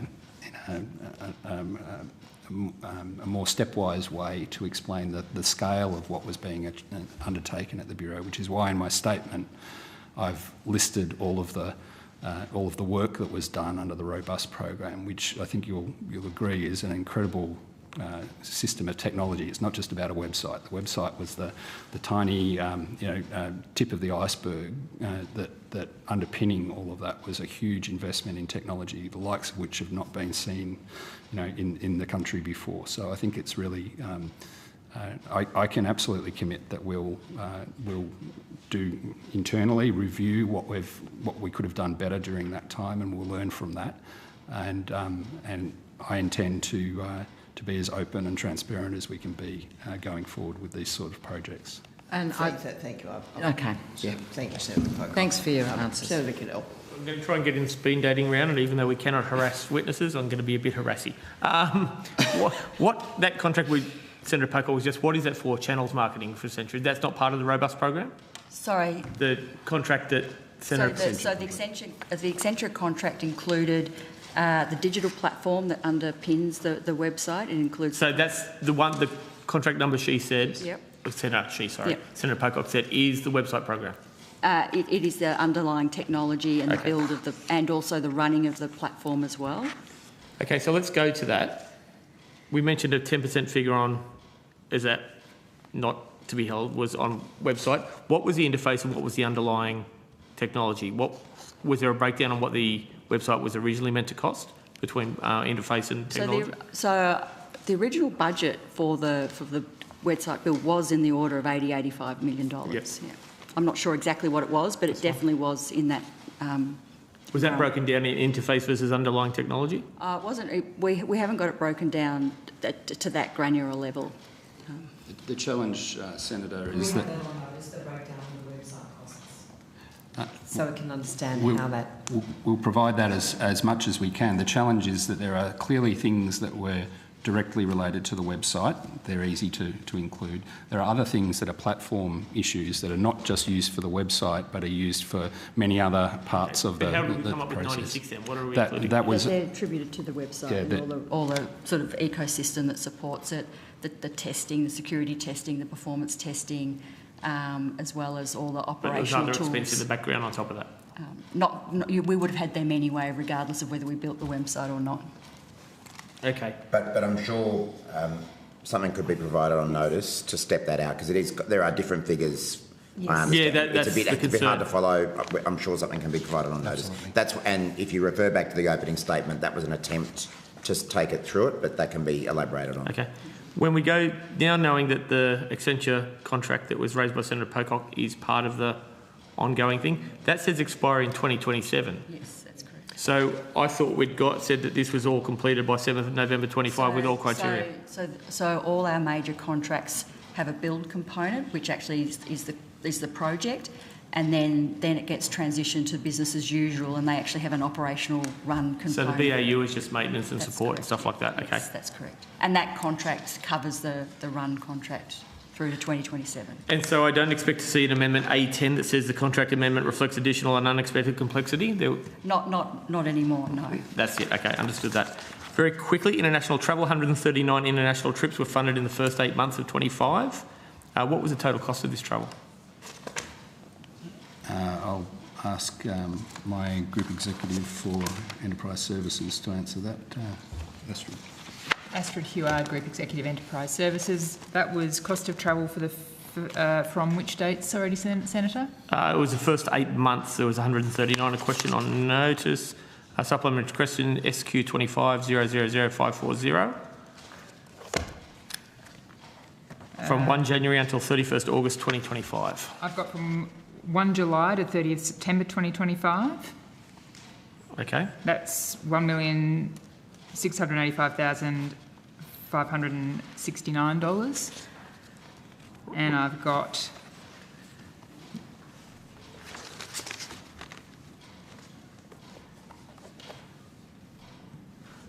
the total for 2024-25. That's okay. I've got those previously. So that's the last quarter is that 1.6 number.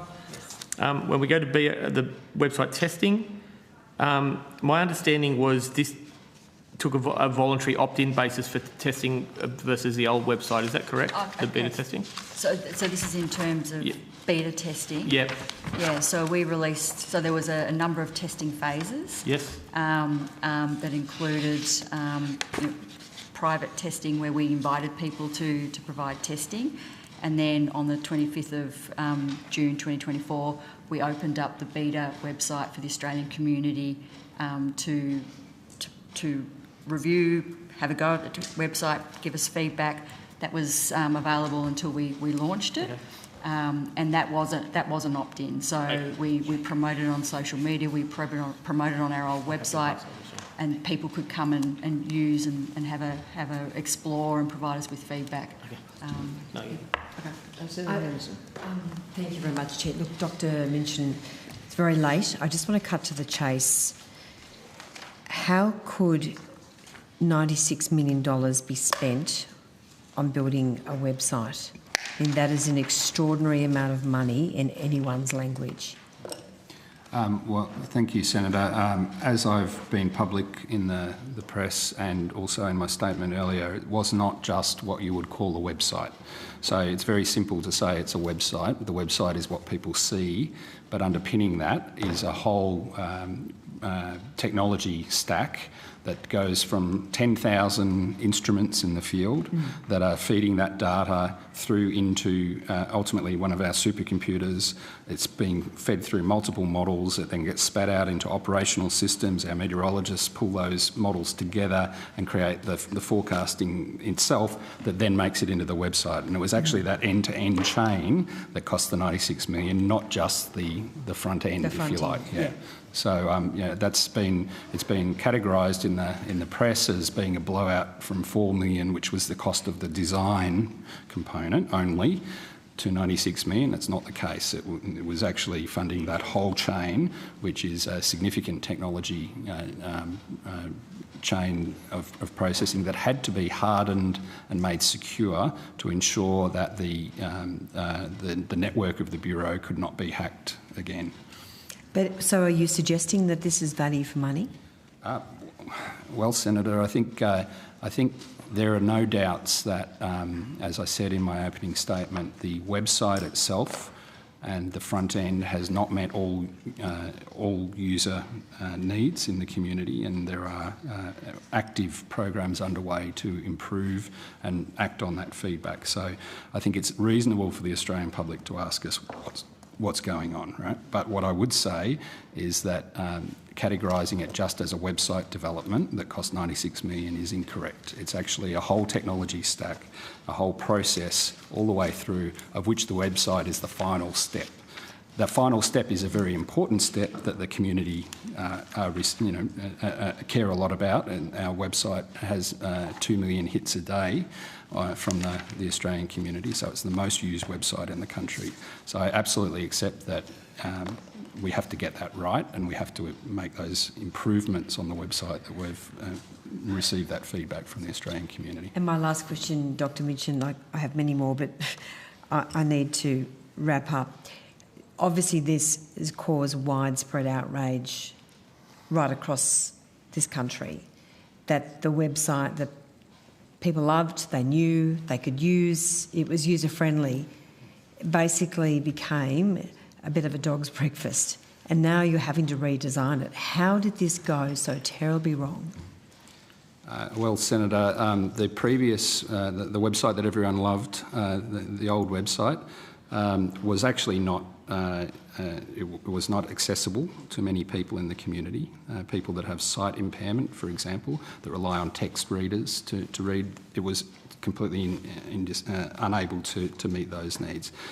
It had 70,000 web pages in it, many of which were using language that you needed to have a PhD to understand. So I don't accept that the old website was perfect. The old website was well known by people, but it had many improvements to make. It was also insecure, as was highlighted, and that all had to be updated. So I totally accept, though, that with the feedback we're receiving from the community, There are parts of the community that the website has not met their needs, and we are working hard in the background to make changes to improve that over time. So, and how much is that going to cost, those further changes? Sorry, that is going to have to be the absolute. Could I just get the cost of those further changes? Well, look, it's just part of, as we mentioned, it was always intended that the website would go through multiple iterations and updates over the first few months of release, and we're using that resource that was always set aside as part of our business as usual development to actually deliver those changes. So thank you. Thanks, Chair. Thank you. Well, it having clocked past 11, that concludes today's hearings. Thank you to all witnesses who appeared and to Hansard Broadcasting for their assistance. I remind... hold on, sorry, one sec.